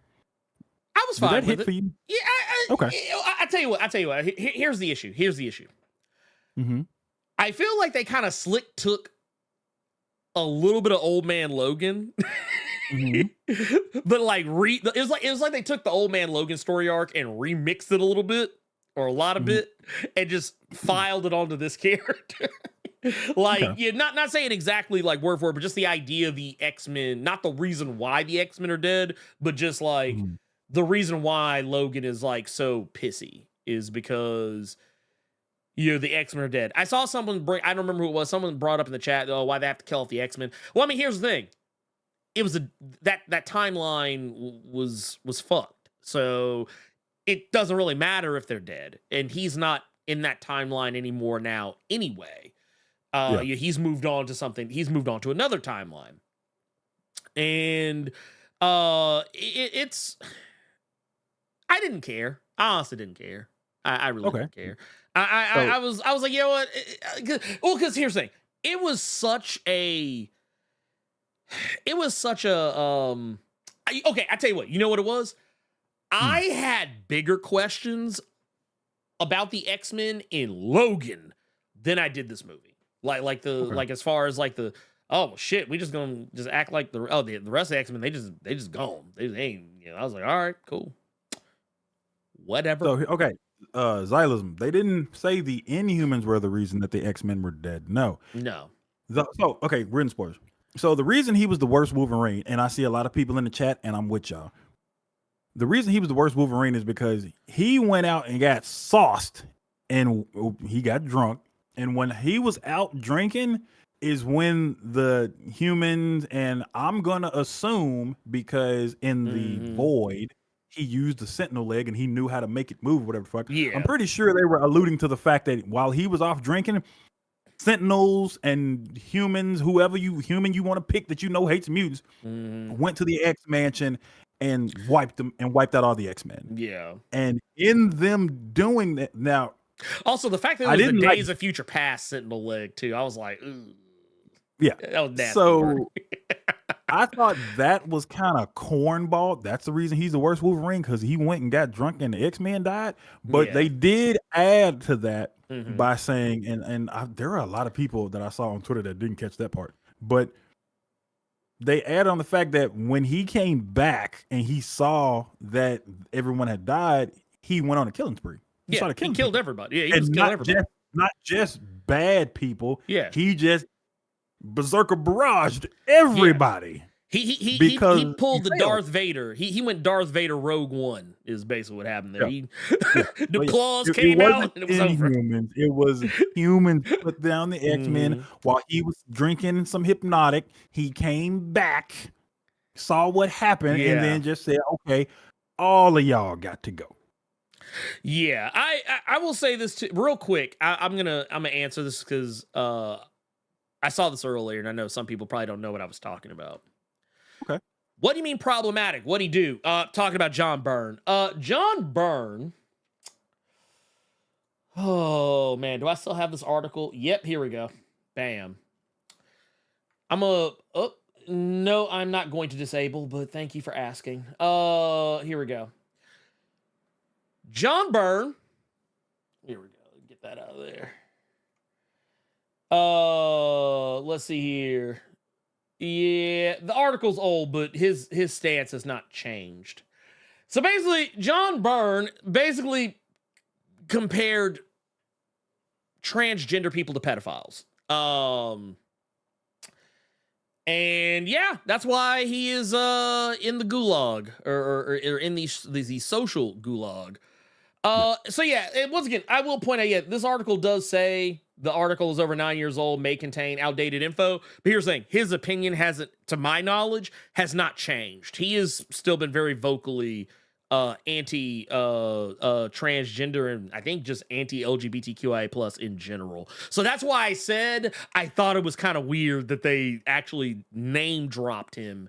But that's another another thing altogether. So the reason I blamed you for me seeing this spoiler, I actually get to tell you. Got you. I get to tell you what the spoiler was. Oh, yeah. I was actually curious. So yeah, please go right ahead. How did you feel about the Chris Evans of it all? Oh, Oh, yeah. Okay, so here's the funny thing. They did such a bait and switch with it because, like, you see him at first, and he points. You know it's him. You hear his voice. Mm-hmm. And he even kind of goes out of the way to use the Captain America cadence. And you see that red, white, and blue and all that shit. Okay. And you find out it... Because somebody in the chat was like, when he started talking and cursing, I knew it wasn't him. Yeah. Because everybody saw that goddamn red, and my entire theater got hype as fuck. Yep. Oh, no, because Cynthia grabbed my arm. She was like, huh?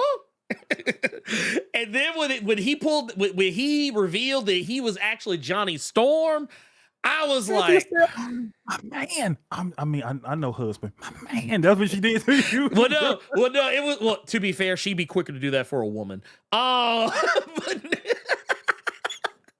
But no, no, just the fact that Chris Evans was in it at all. Like she could, because she doesn't follow any of the like nerd news the way that I do. Like she follows it, but she don't be like on it like 24/7 like I am. So, and I don't tell her anything about that stuff because I want her to be as completely cold to it as humanly possible so she can have that surprise. But I never even hinted to her that would be a thing. So like when she saw it, she was just genuinely surprised that Chris Evans showed up. But yeah, I will say, I thought it was funny. Mm-hmm. It was really weird seeing him as Johnny Storm again. Mm-hmm. But man, how that dude got shit on, it was not even... Okay. The fact that Pyro literally he was like, yeah, let me take your shit. Oh, dog. I see that part I wasn't even worried about. So it's two things. It's two things. It's one, it was that part. It was that scene of him just flaming. You know what? Before we do that, when everybody thought it was Cap, there's some white dude sitting in like 2 rows in front of me. I fucking told you, fuck yeah, Cap is back. And he takes that cloak off, and you see that 4. What the fuck? Everybody bust out laughing at that dude. It was great. It was hilarious. Now, back to the movie. Love it.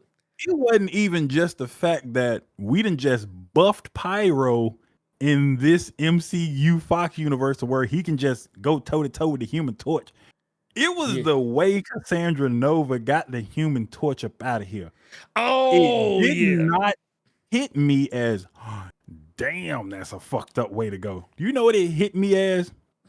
Going back to our conversation last week about Buffy and Angel. That was how Willow killed the dude and she went to the dark side because the dude killed Tara. Willow killed him the exact same way Cassandra Nova killed Johnny Storm.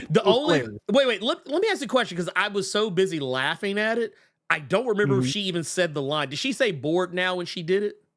No. Or did she? Okay. I would have cracked up if Cassandra Nova said that. I'd have fell down on that sticky ass, nasty ass, fucking theater floor laughing. But no, that I will also. Okay. Here's the other one. I want to ask you about this one. Mm-hmm. And you know what? Let's go into our report card. Real quick. Let's see. Where is... Bam. Okay, there it is. So I'll kind of run through mine real quick. So I think, what was it? My predictions were we might get a follow-up on that stinger from the Marvels. We did not get anything like that. Not even anything close to it, because there was no... I think really the only other X characters we saw were the ones we've been seeing, which like Colossus, Negasonic, Yukio, and it did make me sad that Wolverine and Colossus were there and didn't have any kind of interaction. I was kind of sad. No interaction. Actually, I was kind of sad that Negasonic and Colossus and Yukio, and they even brought Shatterstar back. I was like, they didn't do nothing. Oh, random. I was like, I know he went back and changed things in Deadpool 2, but I was like, I figured that'd be the last motherfucker he would have saved. Shatterstar. I would have expected to see Ajax before I would expect to see Shatterstar come back. Just for some random ass Terry Crews approved shucking and jiving. I was waiting for Terry Crews to be dancing. Right. But yeah, that was so weird to me. Yeah, it was appearance by Loki, no. Though we did get we were both wrong on that. We were. I will say this though. We didn't get Loki, but seeing my girl Wunmi, Agent what was it? Is it Agent I B? love that you can't remember her name either. I feel good now. Well, no, I know her actual name, but it's Agent B. The character, yeah. It's like B-17 or something like that. I have to look this up. I'm sorry. I have to. B-15. They're saying in the chat. B-15. B-15. I was close. I said B-17. Hunter B-15. There you go. So the fact that she showed up, I thought was pretty gangster, just the same. But no. Yeah. So yeah, that's two that I missed. An Avengers Endgame on your left moment with tons of Deadpools. Yeah, you got your Deadpool core. Yeah, we didn't get. It wasn't the on your left, but it was basically the scene. We didn't get it on your left, but we did get the scene here with Lady Pool. That is a shit ton of random ass fucking Deadpools from the Deadpool core that we did get. You know what? Take it back. I think you can actually get credit for that one. Because you didn't get it on your left, but you did get I almost want to say pretty pool, handsome pool. Yeah. Showing up. Oh, I did. I did warn them that the Deadpool core was coming. Yeah, so that is true. Yeah, that is true. That is actually true. You kind of sort of got it. He just got training day. Yeah, basically. Well, also the funny part about it too, in this whole thing, kind of tangential to that prediction, I did say we would get a version of Deadpool that was just Ryan Reynolds. That was which was kind of what he was. So I'll give myself that too. Since you're keeping it with that, do you remember? And I'm pretty sure I'm going to be one of the few that caught this one. Do you remember the Deadpool that had like the dragon with the green and white on little suit that was at the front? Yeah. That's the soccer team that Ryan Reynolds and Rob McElhenney own. The Welcome to Wrexham. If you've seen ads for that show, it's theirs. That's their fucking soccer team, bro. Wow. When I saw that, I kind of giggled because I watched that show. It's because the show is actually really good, even if you don't like soccer. But I thought that was funny as well. I have to check. Yeah, like I said, we did get that one. We got that one, so I'll take that. I'll take. And, Deadpool might meet a version of Vanessa who's more comic accurate. You didn't get that. We did not get that one. We did not. Actually, the lack of Vanessa in this, I did not mind as much, but I did think it was an odd choice not to. Well, no, I still think it was an odd choice not for him to meet another, considering what was going on with them as characters, the fact that they seem to have been like estranged. I did think it was interesting he didn't meet another version of her. Like I thought that was a missed opportunity. Even if it wasn't a comics accurate version, I thought it was kind of a missed opportunity. Very strange that they show the scene right before she died. Deadpool 2 of him saving her, and it seems like he didn't stay in that world. He went to a different one, met this one, and then they drifted. I thought that was weird. It was okay. So what's funny to me too is that like she makes a comment about getting shot, and it's like, well, and that was what kind of threw me for a moment because I was like, well, even if this is the same, regardless of whether this is the same universe or a different universe, he changed things. So she spoke as if she did get shot. And it was like, well, you didn't get shot this time. Or it was weird. It was one of those. Yeah, once again, it's like I thought about it for like a few seconds and I was like, you know what? Let me just get back to the movie. So yeah, I'll take that. I'll take my one and I'll give myself a 1.5 just because of the Ryan Reynolds one. Let's see. You got what do we got here for you? I said that we might actually get to see Uncanny X-Force in some capacity because I was really sure they were going to bring Domino ass back. Yeah. Especially, and then when I saw random ass Shatterstar and fucking Peter, I'm like, okay, we might get Domino. We did not. No, we did not. So she didn't come back. We didn't. If that was an X-Force, that was a very nasty version of X-Force we got with Electra Blade and Gambit. Yeah, no, that was. Yeah. Before you move on, because I saw some people like Brandon, we didn't talk about Gambit. I liked Channing Tatum as Gambit, but I'm going to admit to you, this movie taught me one more thing about Gambit as a character that you do kind of have to be careful with if you try and bring this motherfucker to the MCU. Two things. One, that costume does. I knew it. It looks, I'm not gonna lie, a comic accurate Gambit costume looks kind of weird. Like, okay, I want to bring something up. So here's the thing.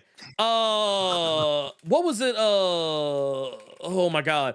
Origins Wolverine. Who was it? It was Taylor Kitsch. Taylor Kitsch. Taylor Kitsch Gambit.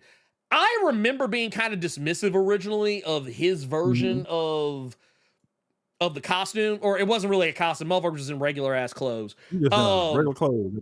That was purple. Yeah. Like this. Like, I gotta admit, I actually would have preferred he just been in some regular ass clothes, because having that fucking face, that head warmer, neck warmer deal shit, it actually looked kind of shitty. It looks so fucking stupid, bro. It looks so fucking stupid. Also, I appreciated that Channing went out of his way to have a more accurate Cajun accent for Gambit than what Taylor Kitsch did. However, here's something I will say about that.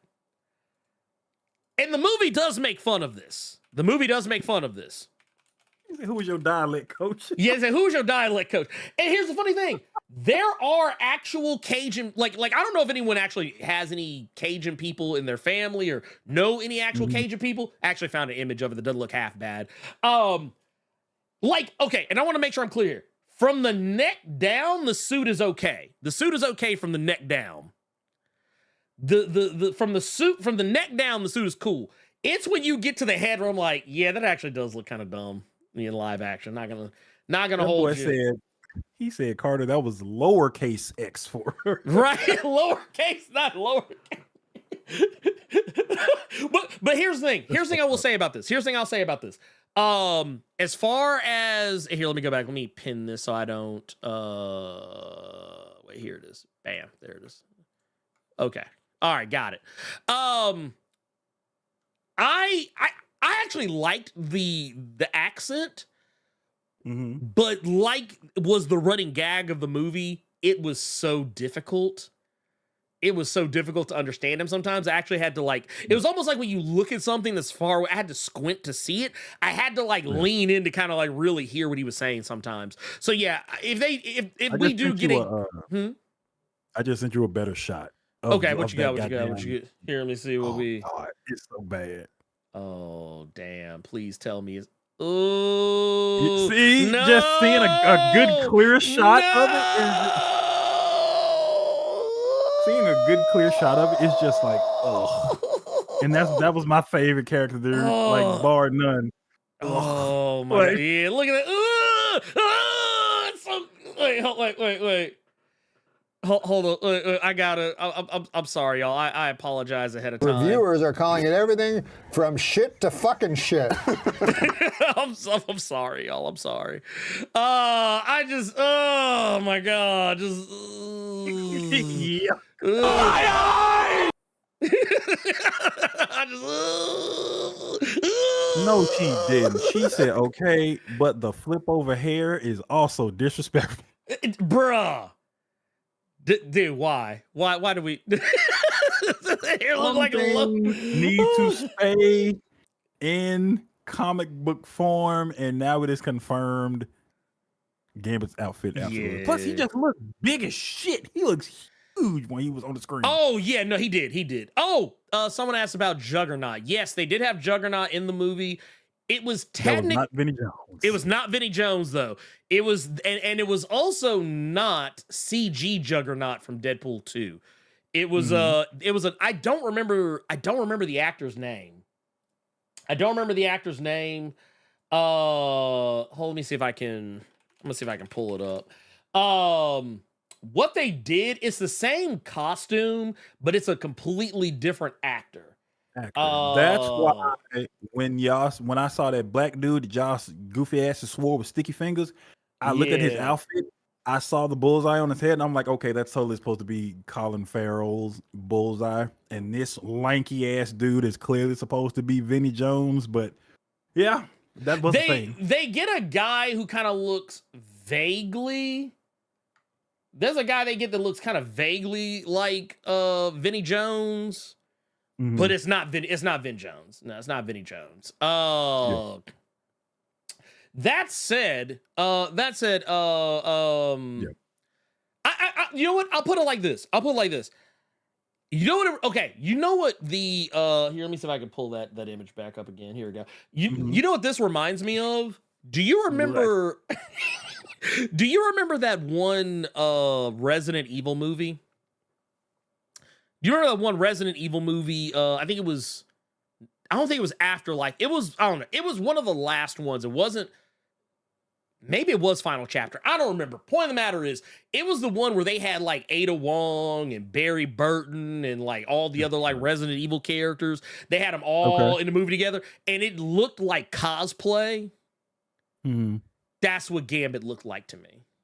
It looked like Channing Tatum cosplaying as Gambit. Like the suit looks accurate, but it just reminds you how stupid the suit looks in actual practice. Like here, I'm gonna pull that. I'm actually pull this up. Here. What? Oh yeah, Resident Evil movie. You know, and I will tell you all this, even though he did look like that, and even though Wesley Snipes is old, which is another one of my predictions. But well, that's the only one of my predictions that I got right, was that Wesley Snipes was going to be in that as Blade. But even though Channing Tatum looked fucking ridiculous, even though Wesley Snipes is getting up there in age, hell, so is Jennifer Garner. Right. It was very obvious that everyone was older. Even with all that being said, they still shined at the end of the movie. I was truly expecting some goofy ass way of them all just getting slaughtered. Yeah, no, same. Which I guess where we're at on like as far as like, you know, predictions and things of that nature go. Yeah. Oh man, I wish I could find the image. But no, basically the long and short of it is the Resident Evil movies. Ooh, let me see here. I think it's the fifth one. I think it's the fifth one. No, I have to find it because it's literally, it is bugging the fuck out of me that I can't find it. But yeah, we can all agree, because I see people in the chat saying that while Ernie is looking for that, even though they're all getting up there in age and looking ridiculous, they showed they ass in that last fight scene. Oh, no, it was fantastic. Look, Channing Tatum. Gambit was clowning. Gambit was clowning, dog. I'm not gonna lie, Gambit slick stole the show. But no, this like right here, this is only one of them. But like, you know, I forget which movie this is from. I think it's Retribution. You see Ada Wong, and like, while the costume looks accurate, it looks out of place in live action, just based on like the tone of the movie. Like it's like, yeah, it's cool that she's wearing the dress. Awesome, that's great. But for all practical purposes, it's just kind of like, okay, all right, well, she looks like this girl looked like she going to Comic-Con. Oh wow, she looks like she's going to Comic-Con, and while Ada is definitely arguably the better of the ones that that they did, oh my god, I think I found I found the real one. Carter, you never saw Resident Evil Retribution, did you? No, I was a wise young man and look stopped at that. after 2 years. You can see that's what I'm talking about. I see Boris Kojo and I've seen more than enough. I'm good. But you know that's supposed to be on the left, right? I know that's supposed to be fucking Leon. Yeah, I am look, good. hey, sometimes I was playing Resident Evil 4 yesterday, so I knew exactly who the fuck that was supposed to be. I'm just saying. So all of y'all that want my Twitch stream to continue with the Resident Evil 4 remake, after seeing that nasty ass image, that ain't what y'all getting anymore on Twitch anymore. Damn. Y'all ain't getting any Resident Evil 4 from me. Oh wait, no. I got a better one for you, Carter. I got a better one for you. Do you remember? You say you never saw this one, right? You say you never saw Retribution. No. And now people are singing Crime Mob in the chat. Oh Lord, what did we start, Carter? Where do we start? Where did you start looking for these goddamn I'm pictures? gonna show you. It's an ugly image, but like even this right here, like I remember that bullshit because they showed that shit in one of the trailers. That's why I knew to stay far the fuck away from this movie when I saw that ugly ass I was shot. like, because the boy from Prison Break is Chris or some shit. Like, was it Wentworth? Is it Wentworth Miller? There you go. Yeah. Wentworth Miller. Yeah, that was some bullshit. Also, just want to put this out here. So yeah, that's why I feel. If you're wondering why I feel the way I feel about the Gambit costume, that's why. That's why I feel that way. But to get us back on track, because Carter, you did mention one. We'll skip this one because you did recently mention one. I want to kind of stay on that. You mentioned Wesley Snipes as Blade. So that one you got. So that one you said earlier. So you nailed that one. Get that one. And then we said the passing of the torch to the new Wolverine, which while technically we got Cavalry, that one is kind of like with an asterisk because we don't even know if Henry Cavill will be Wolverine in the future. He tried to pass the torch to several people and got killed by each and every one of them. Yeah, we did get stabbed the shit out of him and still played his hand, bro. I was like, God damn. But no, we did not get Olivia Munn. The woman with the purple or the pink, whatever whip, that might have been Psylocke. I saw someone that had kind of purplish hair. She was wearing a suit very similar to what Olivia Munn wore. There were quite a few characters who kind of like, because I want to say even like who you think they were, right. But they didn't have the actors to make them that. Like there was one that was Callisto. That was like, oh, this looks like the I don't know if it was the same woman, but it looked like that wasn't her. It wasn't her. I don't know. Yeah, okay, but it was the same costume as Callisto from Last Stand. But yeah, that was basically make no sense because she like the nigga the lip ring got electrocuted off her. I remember that part. Dude, you know on that part. Do you know what made me holler if they would have brought back Arclight? You remember you remember how they did Arclight from Last Stand? Yes, I do. Bruh. Yes, I do. I remember so many people when I was in the theater watching that movie. Carter, let me tell you something. Let me tell you, sir. Yeah, but she wasn't the only one. Not Zoe Saldana. No. What's that girl's name? Catwoman from the new Batman movie. Denise Huxtable's baby. Oh, you're talking about Zoe Kravitz. You're talking about Zoe Kravitz. Thank you. They had her character in there, but it wasn't her. But if you knew the pixie wings and shit like that, she was in there, but it wasn't that actress. There you go. There you go. No. You would. Yeah, it wasn't exactly like a lot of the characters weren't like one to one. But no, I'd have hollered if I would have saw Arclight. Because this shit still had me hollering to this day. Because I remember being in the theater watching this shit, and there was motherfuckers talking about, oh man, I didn't know Prince was in the movie. Let's move on. Let's move on. It's been 2 hours. Let's move on. Yeah, let's move on. Let's move on. With extreme prejudice. Let's move the fuck on. Please. Okay. Please. But so that said, I think we didn't get everything. We did do the other. We didn't get everything. Yeah. But I feel like we did enough that like I feel good about it. I feel like the things we got were two. Well, no, you didn't. You got one. I got one. I got one. I'm giving myself a 0.5 for the Ryan Reynolds, like just because I did say there would probably be a Ryan, like a version of the Deadpool that was just Ryan Reynolds. Deadpool core. Oh, well, okay. Well, no, it was that too. I said there. Well, I didn't. It wasn't like an official prediction, but when I said Deadpool core, I also said I wouldn't be surprised we got a Ryan Reynolds who's just Ryan Reynolds' face because he ain't gonna be in that makeup the whole time. But so I'm gonna give myself a 1.5 on that one because it wasn't an official prediction. It was just kind of tangential to another one. But I think we did pretty damn good, in my opinion. Yeah. I thought we did. I thought we did pretty good. Yeah. And we can go ahead and get this one out of the way, just because people keep asking. The crying Thor. I don't think we're ever gonna see that again. I think that was just a bit for the movie. I don't think we're ever gonna see anything come of that. Yeah. I don't think we'll see anything from that. The Red Devil guy. That was Azazel or Zazel, Yeah, however you want to Azazel. say his name. It's potato, honestly. Did you know you can say his name 3 different ways? No. Yeah, you can say Azazel, Azazel, or Azazel. No. All are correct. One thing I'll ask you: did you end up actually staying for those after credits? I did.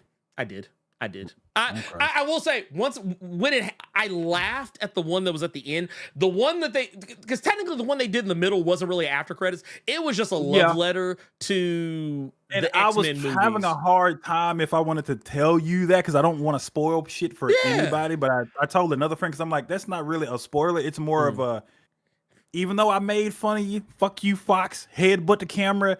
It's all love. So seeing those DVD extras from the old movies and shit like that, that was fun. This man said the DVD extras. I'm dead. I'm dead. You know goddamn well those X-Men 1 bloopers and shit like that. Those clearly 100%, the DVD extras. You know how I know? Because we sold them DVDs at GameStop and we had to play them on our screens to entice motherfuckers to buy them. You remember when GameStop sold them whack-ass DVDs and UMDs? You remember trying to get people to buy Resident Evil Extinction on PSP? I remember. So we hooked Jasmine up with the scorecard. Thank you for that $2 super chat. I actually meant to bring it up earlier. And then we've got let's see here. Here's another one. I'm actually just going back and liking some of these. We got the 5 from Stomp 10 says seeing Gambit and Blade in this film was a real treat. Definitely highlight of the film. Henry Cavill popping up blew my mind. This movie's a 10 out of 10. I give it like a 9.5. I give it like 9.5 out of 10. I give it 9.5. I give it an 8, maybe 7.5. Yeah. See, Carter ain't gonna be as kind as I am. I'm a 7 and an 8. 7.5 and 8. I was joking. I was fucking. Nah, they remind me of the motherfuckers that like they always get mad at IGN reviews if they see a 7, even though I don't give a fuck about IGN. That's still 3 off 10, y'all. I was actually we joked about this on the Nerds of Culture stream this week, but I brought up there was an old rant from I think it was Adam Sessler on Attack of the Show back in the day. Where he said, he was talking about how, those websites that only rank games from 7 to 10. It was a shot. It was a shot across the bow at IGN. Fucking loved it. That was funny. Fucking loved it. I see you out here with the Denzel Washington movie reference. I see you out here with the Azazel. Yeah, there you go. Movie, I was actually watching that the other day. Yeah, I was watching that the other day. Love it. Fucking love that movie. That said, we have also got wait, where'd it go? I'm gonna have to pull this up the ghetto ass way, but we're gonna do it anyway. Because that's what we do. That's what we do out here in these streets. Because this was also Gearless Mo out here hooking us up with the 1999 a super chat, hooking us up with that as a report card time. So hey, I told y'all we were gonna do it. I actually remembered this time. We also got the the Arch assessment here. With 5 says Deadpool was able to jump universes to interview with Happy prior to meeting the TVA. I thought Cable's device was meant only to go back in time. That's it. That's kind of one of too many questions. You asked too many questions. Yeah, you got I was gonna say when they ask too many questions. You asked too many questions. It's comic book. Shut your ass up. Look, shut your ass up. That's what that is. Look. That's exactly what that is. Hey, look, hey. You just look. Sometimes you just gotta go with shit. You just gotta turn your brain off and just go with the shit. We also got I want to bring up something that he mentioned. He said that like it was supposed to break after so many uses, and he actually used it multiple times in Deadpool 2. Yeah. But like I said, if you think too hard about it, you will tear the whole house of cards comes falling down. We also got LJ Brown says, one of my theories was She-Hulk in this movie. I mean, if She-Hulk was gonna show up anywhere, it would have been here. I was kind of sad she didn't though. But Yeah. I think what I would have liked to have seen, though, I will say this: there was something She-Hulk adjacent. Because correct me if I'm wrong, Carter. That last scene at the end, was that not Kevin? Yeah, that was. Wait.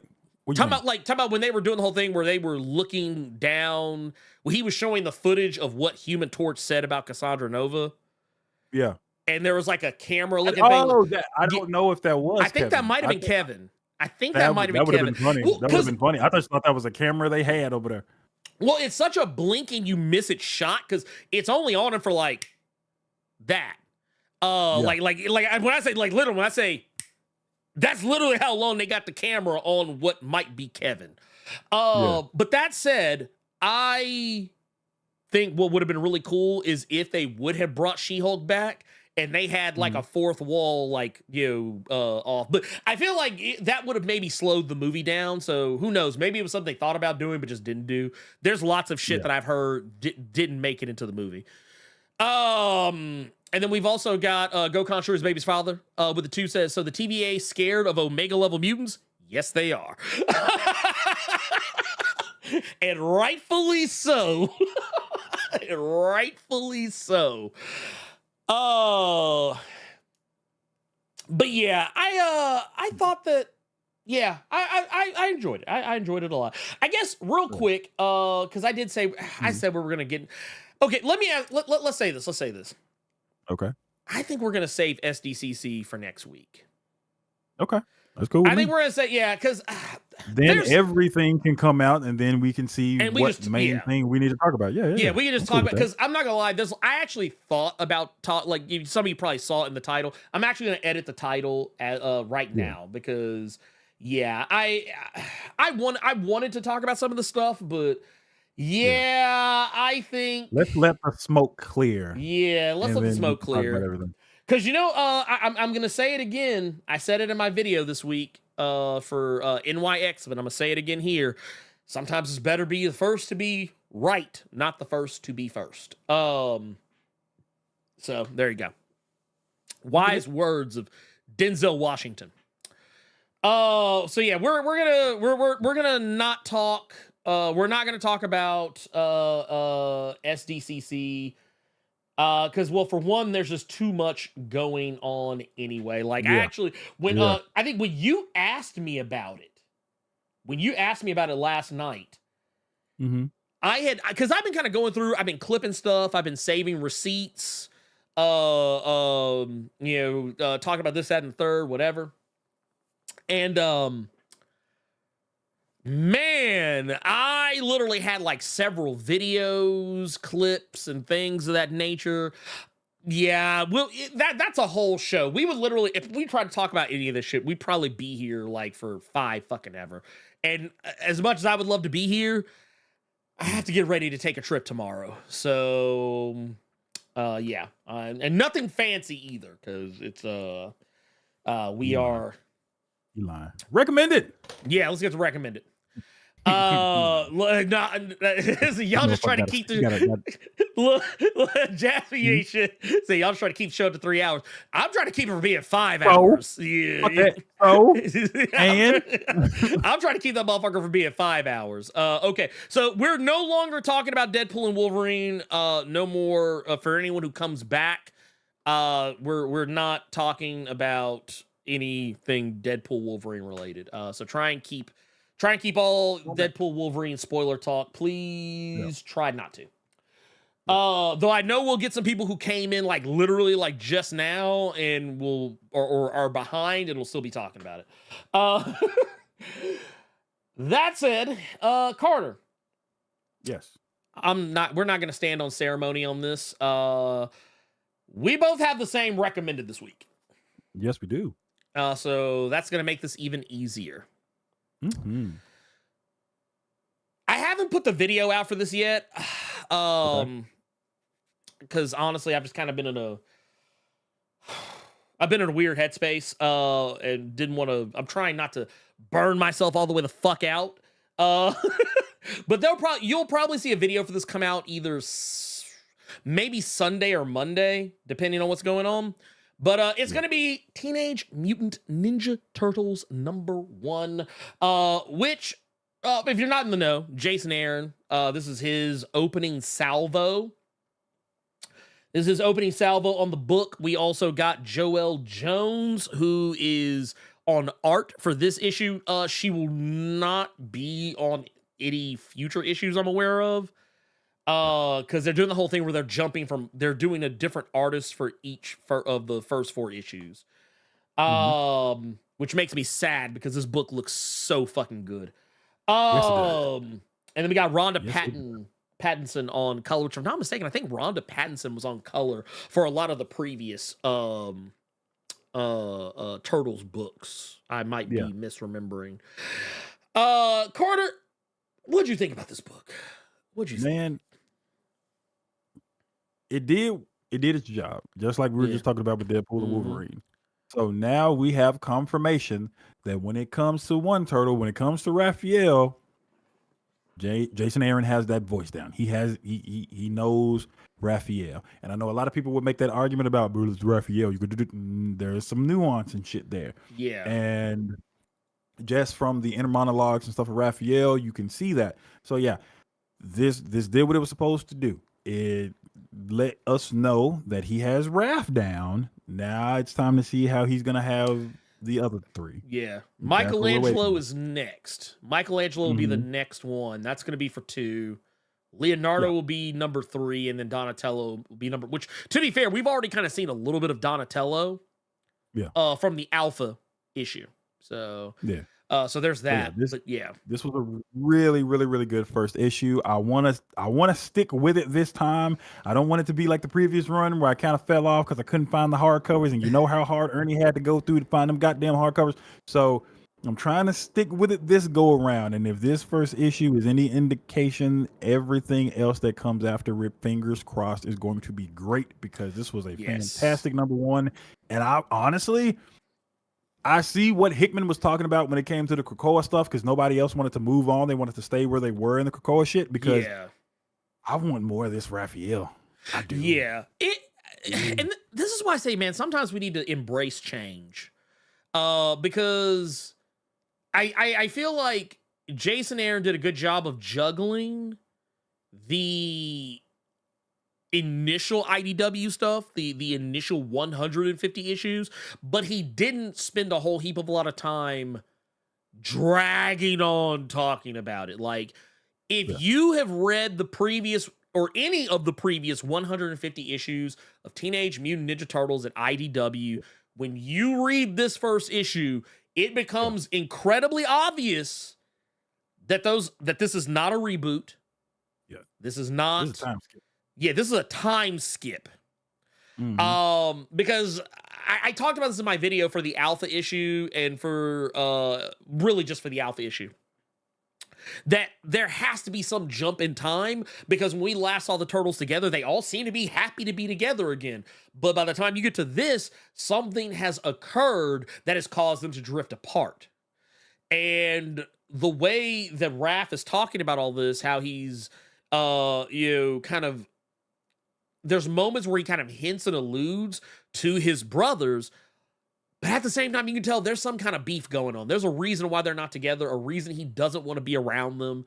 And I will definitely say this, without going too deep into it, I think both mine and Carter's reasonings, the reasons that we had alluded to when we first saw the previews for this, when we talked about the reasons why Raph might be in the clink, why he's in the Hoosh Gal, is because,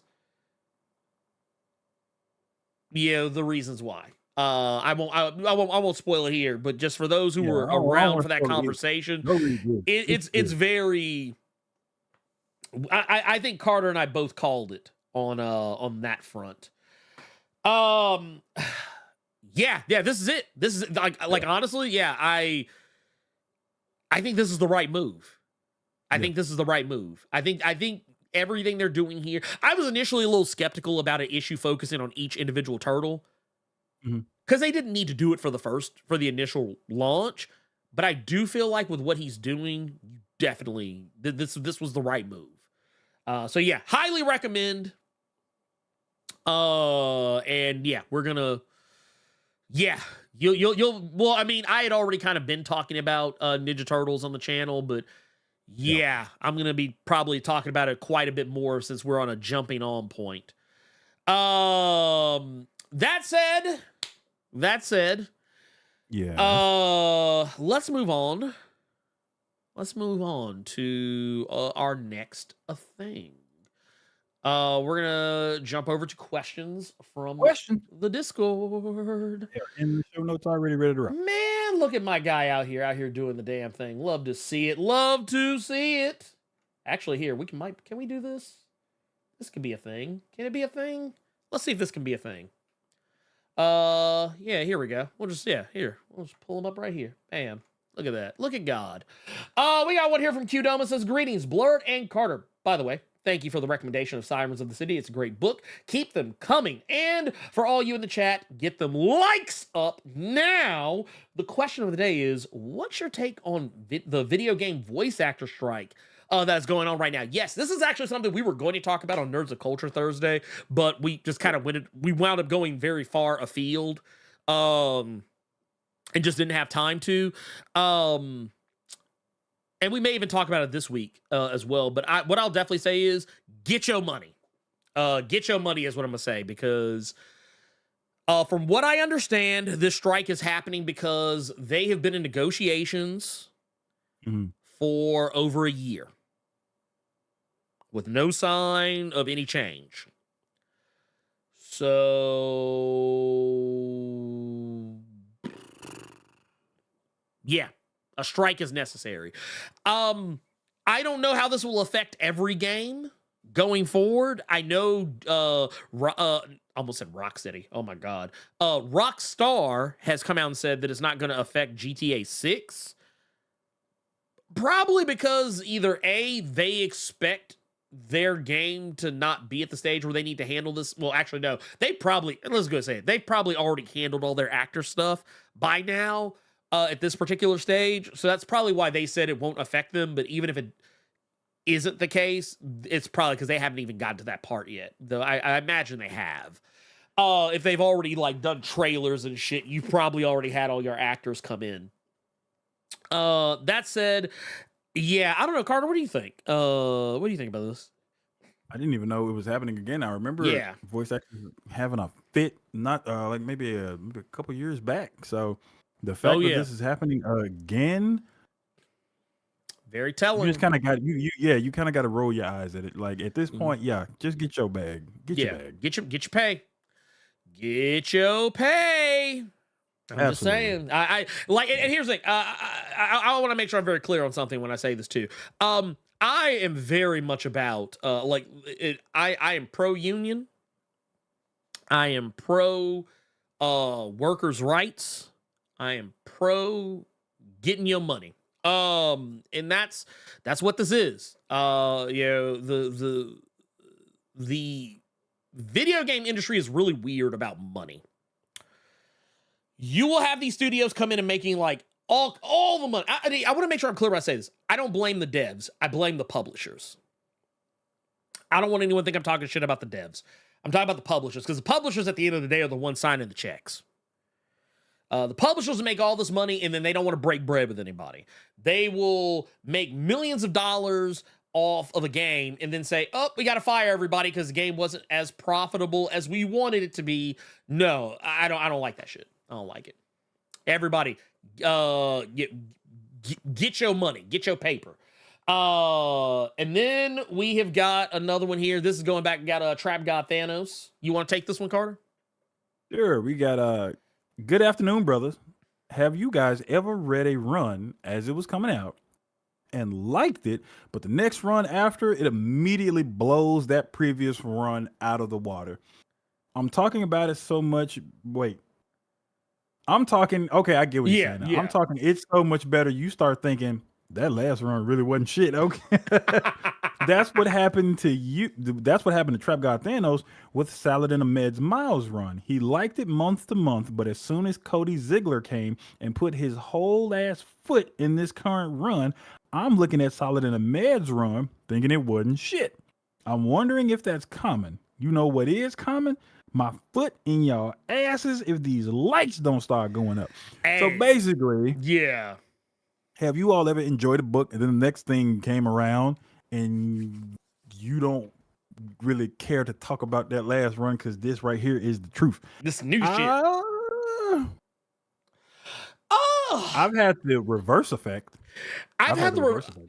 You know what? I will tell you, I agree with Trap God on the Miles Morales book because I genuinely enjoyed Saladin Ahmed's Miles Morales. I thought it was good. I mean, there was the clone saga shit that was going on in that run. I didn't care for, but I mean, but the run as a whole, I enjoyed a lot. I thought it was good. And then Cody Ziegler comes out with his book, and I'm like, man, he kind of shitting on that last run. I was like, I mean, and I don't. And here's the thing, I will say, I won't go as far. Here's where I will differ. I won't say that I'm not gonna say Saladin Ahmed's run is now bad retroactively, but it does make me think, man, yeah, this is the superior. Like, but if I had to measure them against each other, I'm gonna pick the Cody Ziegler run every time because it just hits different. You know what I mean? Ooh, this might be controversial. You know what? Oh, go ahead, shoot. Oh, I can give you two. I just thought it just popped into my head. Yeah. Oh no, that's the reverse as well. Oh damn. Never mind then.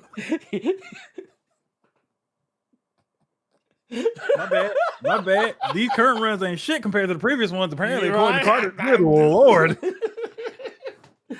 I'm trying to think of another one.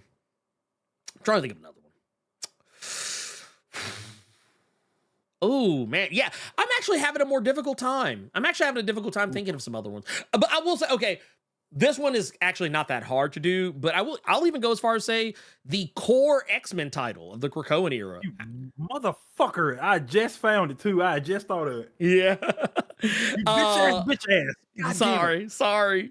No, I like Jonathan Hickman's core X-Men title, but I thought Jerry Duggan's, of the two, I thought Jerry Duggan had the better run of the two. Like, it, as much as I liked Hickman's core X-Men title, I actually I'm actually closer to what Trap God Thanos is talking about in regards to that. Yeah. I think Jerry Duggan's run shits all over Jonathan Hickman's. Mostly because Duggan is telling an actual straightforward narrative. But like also because I'm sorry. It just is what it is. Oh, wait, who wrote X-Men versus Blerd saga continues? Oh man, I'm just saying. Man, it's funny. You know what I've gotten a lot of use. I've gotten a lot of mileage out of lately. Is do I have it? Do I have it on the let me see if I have it on the. I don't know if I have it on my yeah, I don't have it on here yet. I don't think. I don't have it on my soundboard, but it's still real to me, damn it. I've been getting a lot of mileage out of that. But Scott Fitzgerald, that's the opposite. Yeah, that's the opposite of what we're talking about. We're talking about the run that was so great beforehand, but got even better after because somebody else came in and took it over. Oh, you know what? Nah, psych. Nah, I take that back. It's so hard to do. Well, no, and I'm gonna because I don't want to leave anybody in suspense. What I was thinking about the Christopher Cantwell Iron Man and then the Jerry Duggan Invincible Iron Man. But the difference is that I like both. I like both, but I still think the Christopher Cantwell's a little bit better. I think it's a lot bit better. But yeah, it's neither. The reasons why, because they're two completely different books, honestly. I'm trying to think. I'm having a very difficult time thinking of something that. Fuck you for that question. This is hard. Yeah, this is actually legitimately difficult. This is legitimately difficult. No, that doesn't count either. Yeah, I'm just going to say it. Yeah, that one's a tough one. I can't think of anything. Everything. Lord. Yeah, because everything has been the reverse of that question for me a lot of the time. Oh no, no, that doesn't count either. No, I'm gonna count it. Fuck it, I'm gonna count it. New Mutants. When New Mutants launched in the Krakoa era, I think Ed Brisson and Jonathan Hickman were switching up writing it. I liked it, but I thought Vita Ayala's was better. So there you go. It made me wonder why Vita wasn't on the book from jump.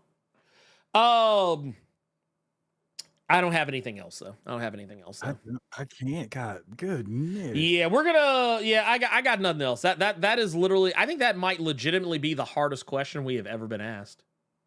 Damn. Like, I legit do not have anything else for that. So yeah, let's move on. What does that say about us, dude? That we don't like these current runs because the previous ones were better? Like, good I lord. mean, it does make us look like we ain't shit. I'm not gonna lie to you. It makes me realize. I've known Ernie, that's so many interviews gonna happen no more. Right? I'm sorry. Look, y'all gonna have me out. Oh man, you gonna have me out here looking like Chapel, man. Like, I'm sorry, Al. I'm sorry. But yeah, that's all I got. Let's move on. We're gonna go to questions from the chat. And I actually already have some saved up. So there we go. We will just jump right on the fuck in. Okay, so first question, and I'm not answering these in any one specific order, but yeah, it says, what were you guys' favorite SDCC announcement? So far, that's actually kind of tough because there was a lot of shit. I tell you what, we ain't even done yet. Yeah, they're not even done yet. But well, I mean, but so far, I will say, man. Oh, you know what? This is kind of cheating. Because it's less an announcement and more of a statement. It was this. Transformers 1 has no human characters. Yeah, and that the crowd let out a huge cheer and applause. Okay, I'm joking. Okay, I'll tell you what. Al Ewing's Absolute Green Lantern, because we getting this. Joe is you right, Joe. Yeah, so here's the thing. Absolute Green Lantern is going to be not just Hal Jordan, it's going to be John Stewart and Joe Mullen. And I actually said this on Twitter. I said Ewing. You know it's not the one from Far Sector though. This is a new version. Yeah, this is gonna be a new version. Damn, that is fair. Yeah. And that's why I said this on Twitter. I said Al Ewing always bets on black. He always bets on black. Like, if you ever want to see, also, by the way, I'm so glad they didn't give this heifer the Killmonger. Thank God. I kind of missed the Janelle Monáe though. I kind of missed the Janelle Monáe. Well, no, I missed the Janelle Monáe 100%. I missed that a lot. But I'm just glad they didn't have this heifer out here with the looking like this, with the little drip, like your fucking hand down, Ernie. Got her out here looking like Miles Morales and Killmonger, like she about to say, "Hey, auntie." Hey, auntie, how you doing? Hey, auntie. Hanging down, good Lord. Ooh. But no, he said that this is going to be a book featured on Hal Jordan, John Stewart, and Joe Mullen, and it's going to be a different take on the Green Lanterns. They said there's actually going to be, they said it's not going to be the Green Lantern Corps as you know them, obviously, because it's absolute. But I actually like that this is going to be something completely different than what you might expect. That's my favorite announcement so far. For me, apparently the one image, somebody took a picture of a QR code that they're remastering Soul Reaver 1 and 2. Yes. Okay, so friend of the channel, Gold Cartridge Gamer, he has been teasing me with news about an updated Legacy of Kain Soul Reaver. I really hope it's a I hope it's not one of them. We gonna put that shit in widescrreen and then sell it for $40. I really hope that's not the case. I want that shit remade from the bottom to the top. You got them right. Matter of fact, because we were joking about this other day, because you know, you talk about like your GIFs, whatever you want to call them, that you can hear. Yeah.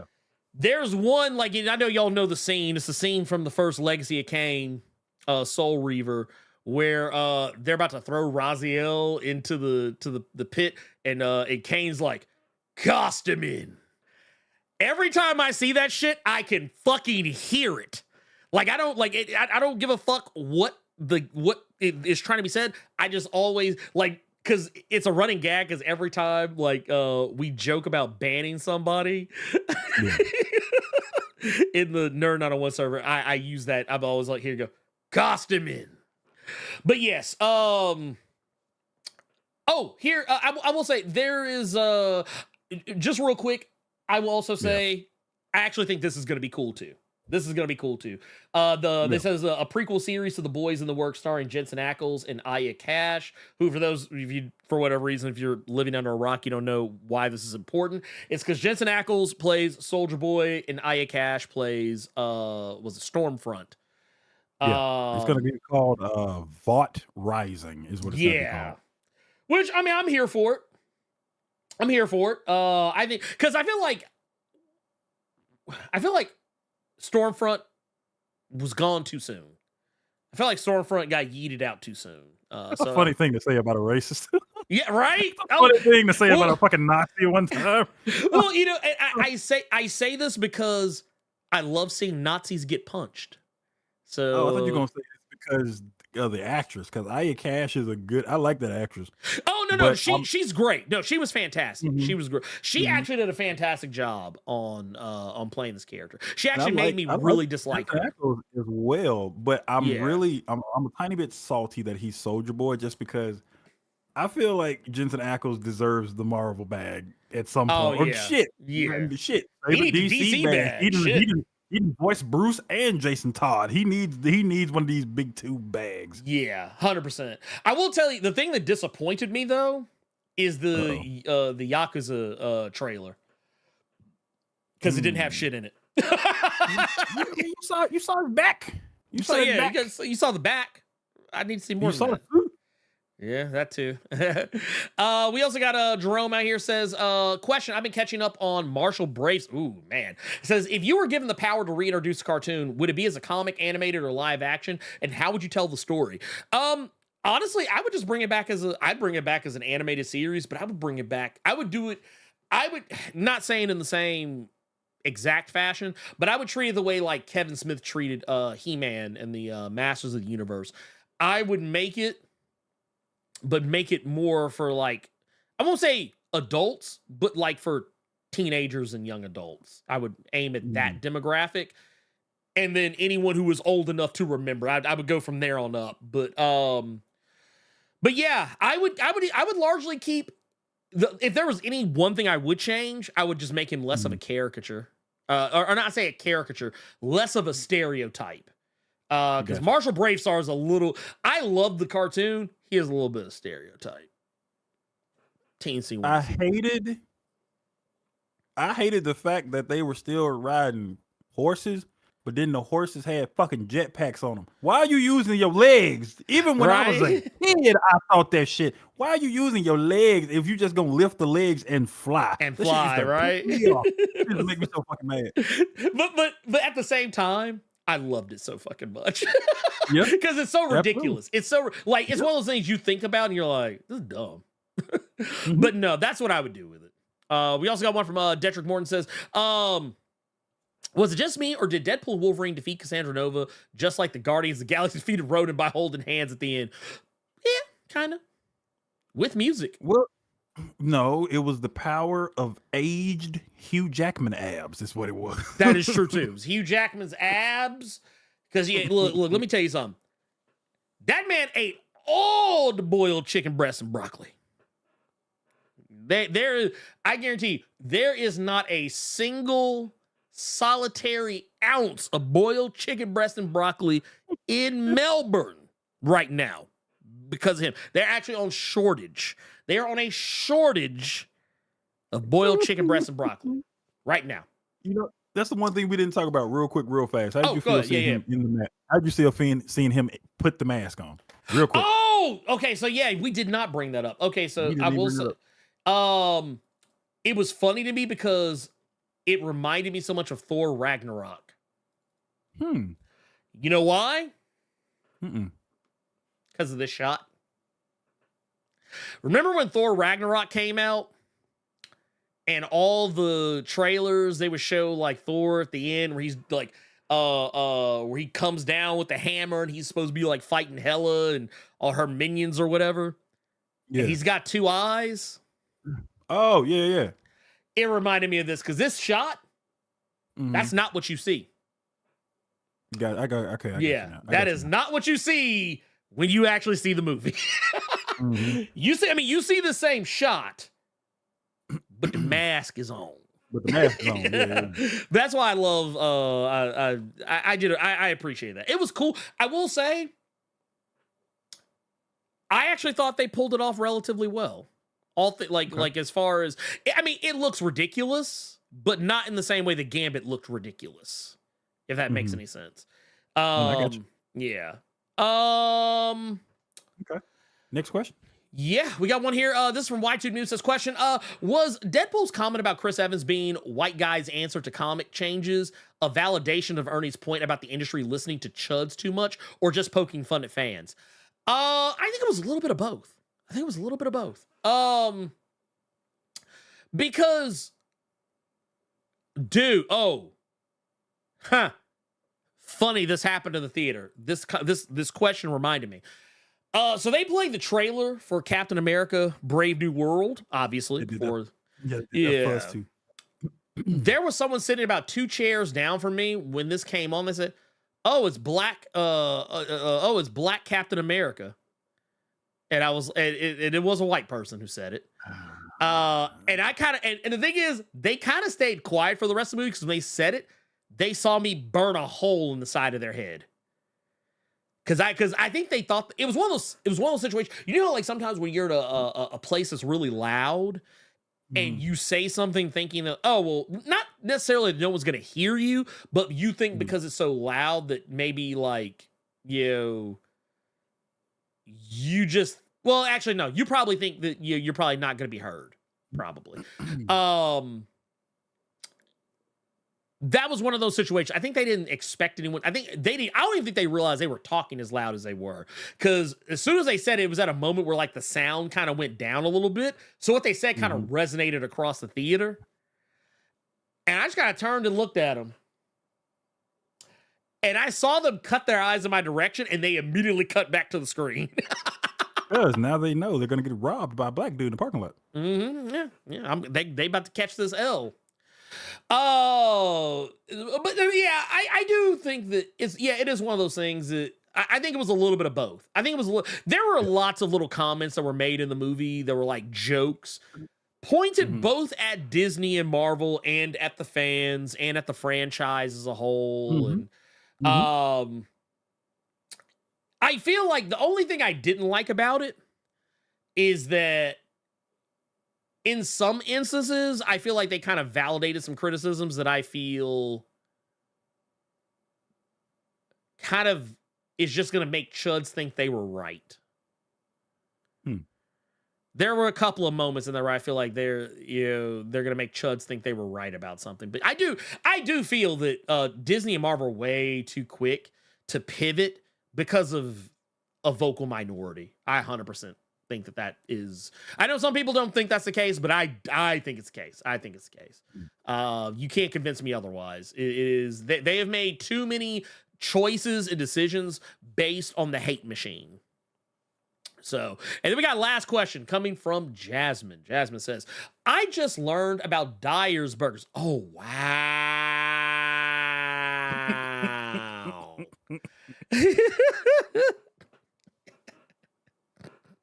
You want to talk about a motherfucking question I didn't expect to see. Man. No. Oh Whoo, Dyers, man. Actually, I'm not gonna lie. I just had like my heart skipped a beat for a split second there. I'm not gonna hold you.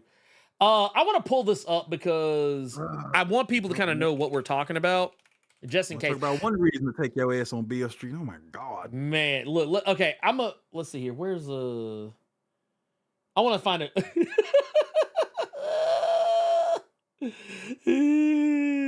Here, wait a minute. Let me see if I can. I want to pull this up because I want y'all to see. Because is Dyers a thing anywhere else but here? I don't know. No, I think it's here. I think it's just a here thing. Like okay, my ass is still down there. Yeah, I think it's still in Memphis. I think it's just okay. That's what. Okay, so let me tell you, a Dyers burger. They don't look like anything impressive. They don't look impressive. But I'm gonna tell you, man. God damn it, they taste good. I fucking love them.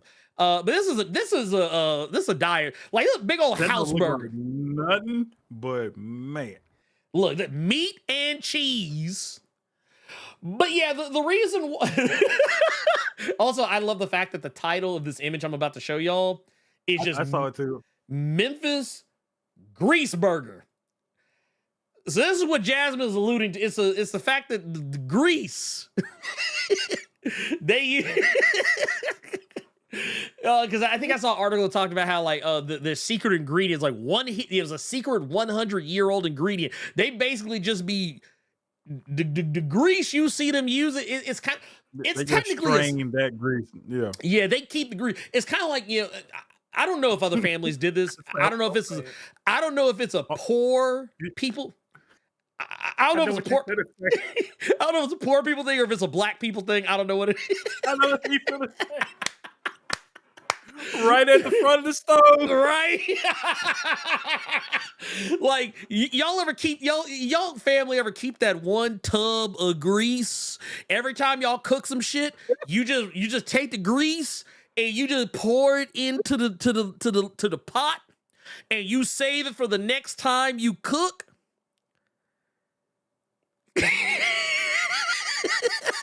Get the Crisco can at the top of the stove. Or no, I'm gonna tell you how poor we were. We had a big ass metal ass fucking pot, and we kept it was a pot about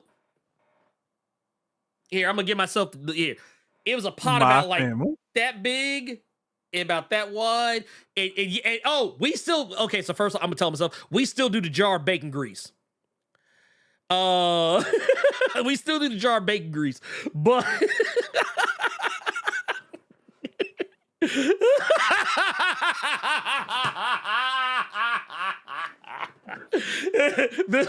this bro said he must have lived with his family and he didn't see me. But no, okay. So here's the thing. It's funny because what I saw someone just say it. White music. You don't need grease to cook burgers. It's true, you don't. But I don't know why motherfuckers do that shit. Man. Woo! So yeah, there is a this grease you see here. This is the grease, the same grease that they were using during Prohibition.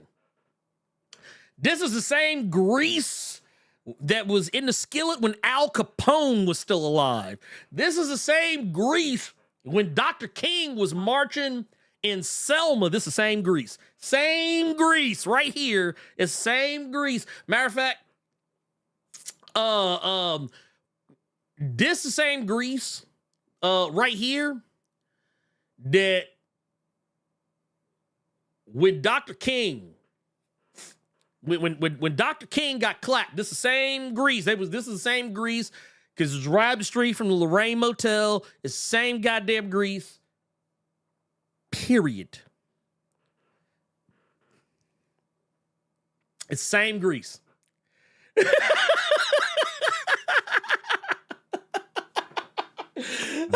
Where can you? The burgers are great. Yes. Yeah. Okay. That said, these burgers is fantastic. Will it kill you? Yes, it will kill you. But goddamn, it's gonna like when you go to the pearly gates, they're gonna be like, You know why you here, right? You'll be like, you'll be rubbing your belly, be like,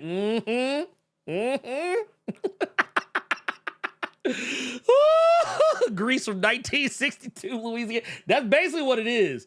That's basically what it is. I don't want to pull this up. I actually want to pull this up because here it is. Bam. I got this article pulled. Yeah, see the Dyer's Burgers. Do they fry the French fries in the same grease? Shut your fucking mouth. Yes. Is the answer to that question. Yes. The answer is mind your business and just eat your food. They said it says here, Dyer's Burgers and here, I'm gonna pull this up because I want y'all to be able to see this. He said the grease got more bodies than Jason. look, and that's across what? Over a dozen movies and a reboot. And a crossover. But no, they say here, Dyer's Burgers in Memphis, Tennessee cooks his beef patties not on a grill or flat top, but in a skillet filled to the brim with grease that's been collecting for over a century. Ooh, woo! Oh man, I kind of want to go to Bill Street and get me one of these motherfuckers right now. Oh, I really do. I really do. They said they cook slaves in that oil. No, stop. Oh, stop. Let me tell you what I miss on Bill. Not What's just that? Dyer's Burgers. The peanut shop. Ooh.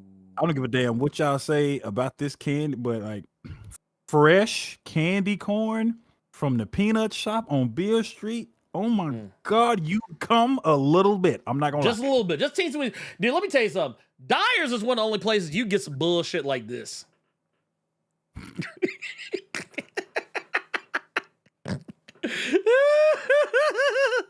you can get some bullshit like this and be eating good. Here we go now. I don't like that Jasmine is researching the Memphis. Get your ass off Google.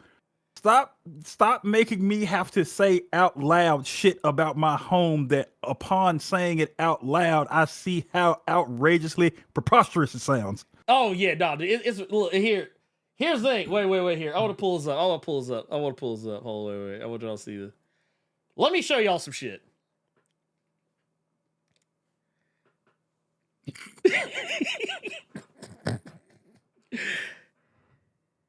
I know where he's about to go with this.